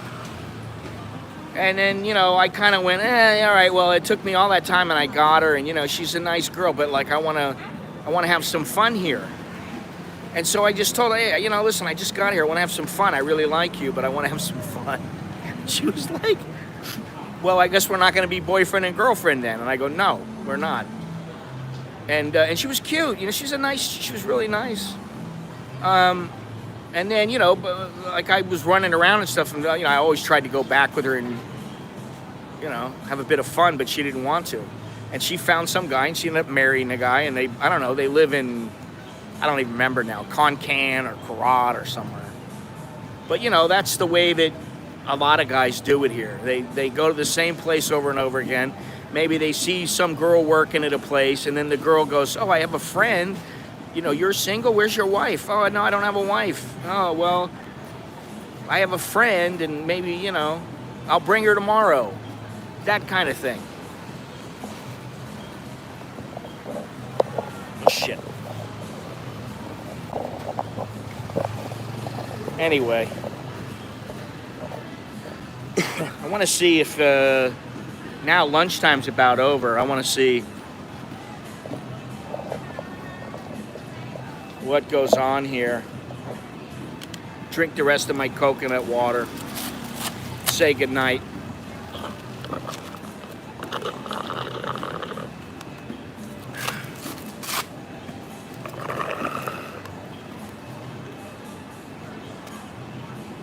Anytime I run into Gunsmoke time, I know I've gone too long again. These streams are only supposed to be an hour and a half. It's never long enough.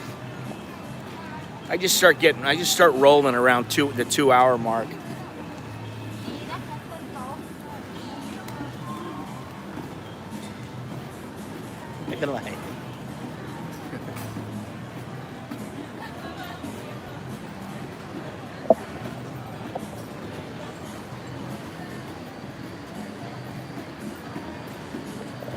You got the kids over there singing whatever they're singing. You got the music playing.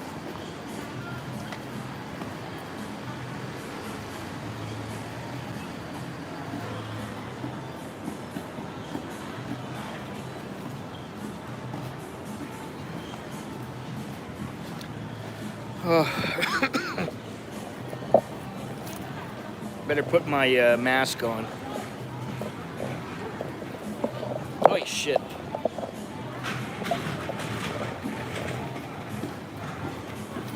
Oh, what happened to my mask?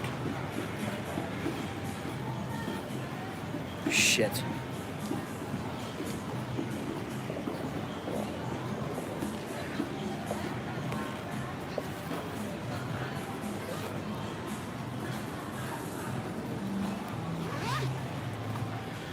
Sounds good to me. Hey, I just saw a thing here about Australia and the wine import fees into Thailand, and how they're not very happy with how the Thais are charging like 4 times more for Australian wine than it costs in Australia. Which is a damn shame, because there's some, you know, I buy Australian wine here once in a while. I buy Chilean wine, I buy Australian, I buy some Italian, and all of them are freaking expensive. They charge too much, you know. And that's just the way that it is here. You know, they like to charge those import fees. Who knows? You know, I wonder if they're like raking the importers over the coals. You know, when it comes to, are they charging anything a little bit extra, or what's the deal? I'd like to know, actually. I'd like to find all that out, but I'm not sure I could get that kind of information, you know?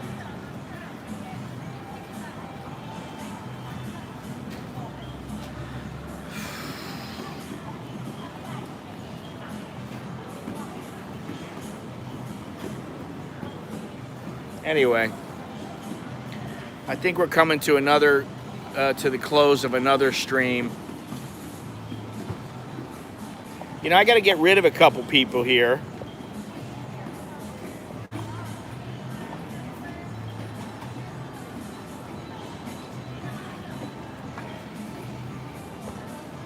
Let me see here. Yeah, I'll do that after the fact.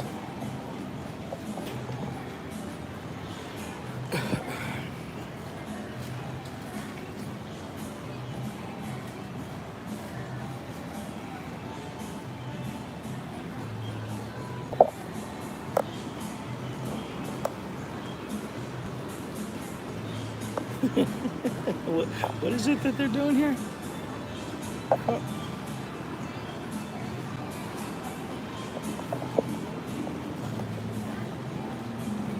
All right, John, take it easy. Yeah, we're about ready to wrap it up here. I'm about ready to wrap it up. They sell Yellowtail brand wines in 7-Eleven there. Same one in Australia is $7. Well, how much is it in Thailand?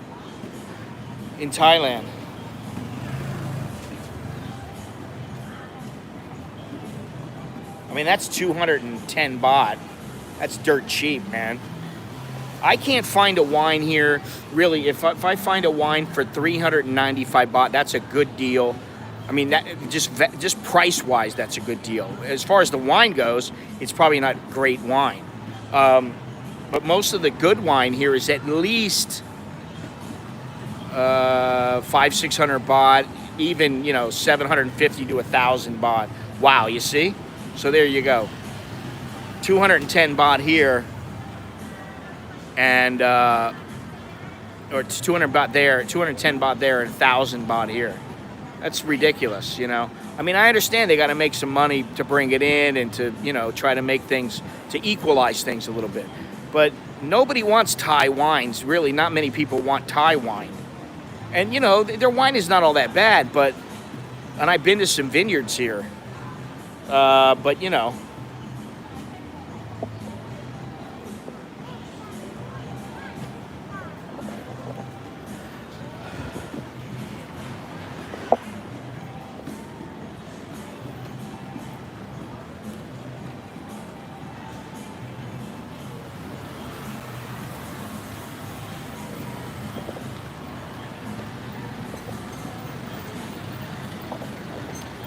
say goodbye to another dumb fuck.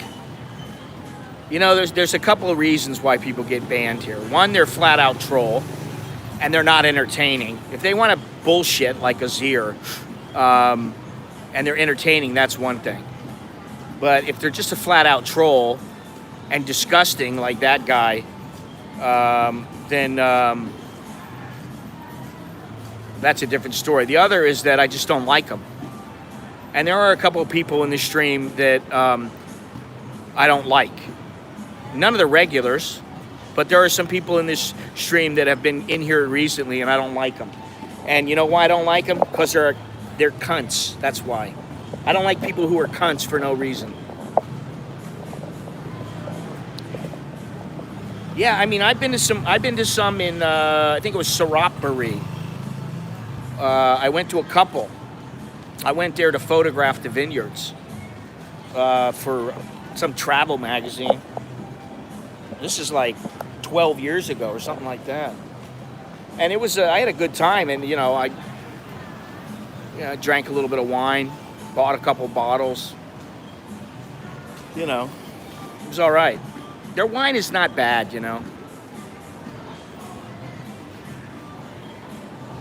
I'm not, a real connoisseur. What is it? Sommelier? Sommelier. I forgot how the fuck you say it. But, I did go to France and go into some vineyards in France. That was pretty cool. And brought back like a dozen bottles and didn't pay a goddamn cent on them. Just filled up a suitcase, Anyway, I'll give you guys one last little view here of Happy Street. And you know, I don't know. Maybe I won't stream tomorrow. I don't know. I always say that, but and then I wake up and go, maybe I will, but maybe I won't.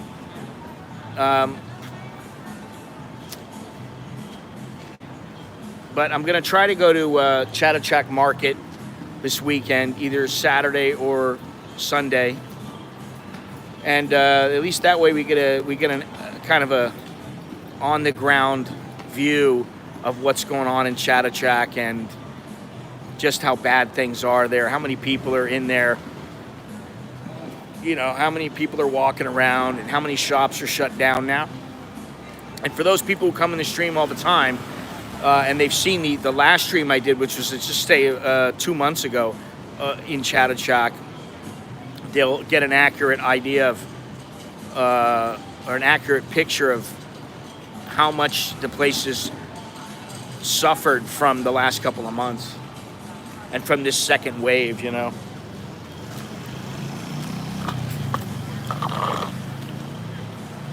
Anyway.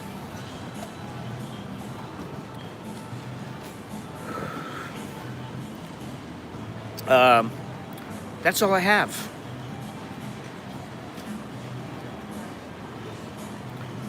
That is all I have. So until next time, I'm Scott. I'm an American in Bangkok. I'm in Bangkok on Happy Street. It's kind of like the happiest place on the, what is it? The happiest place on the planet or something like that. Happy Street. I think that's Disneyland or Disney World or whatever.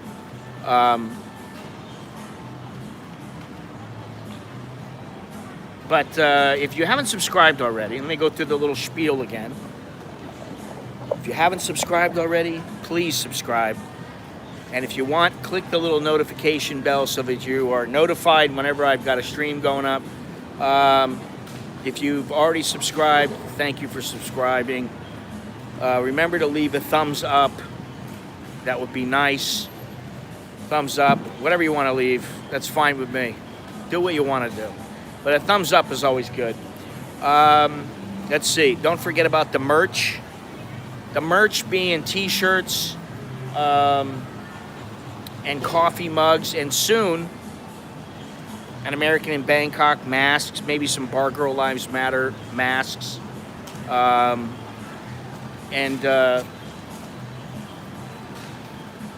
Yeah, don't forget about the merch, the books, everything's in the description. The books, the PayPal, the Amazon, my website, and AmericanInBangkok.com, but the link's down below. And of course, Apple Pay, which I love, and also, if you need information about Apple Pay, let me know. CASHAPP, if you haven't signed up for the CASHAPP, sign up for the CASHAPP, put $5 in, send me the $5, you'll get a free $5 back from the CASHAPP, so you're not spending anything really. Then I'll get the $5 and they give me a free $5, so it's a pretty good deal. It doesn't cost you anything. Just like the Amazon, you go into Amazon shop, it doesn't cost you anything. So anyway, I got a rented Jake on my tail here, the same one from yesterday. He's probably wondering what I'm doing, and who knows how long I'll be able to get away with this, but he's not going to say anything now. But eventually he may, who knows. And that's all right, whatever. There's plenty of places to stream from here. Anyway, that's all I have. So I hope you enjoyed the stream and enjoyed what's going on here. Whether it be the food, the view, or the conversation, whatever. I appreciate everybody who came in. So thank you once again, and I'll see you later. All right. Until next time, choke D, jerk and my. That's good luck, and until next time, see you later. All right. Adios, guys.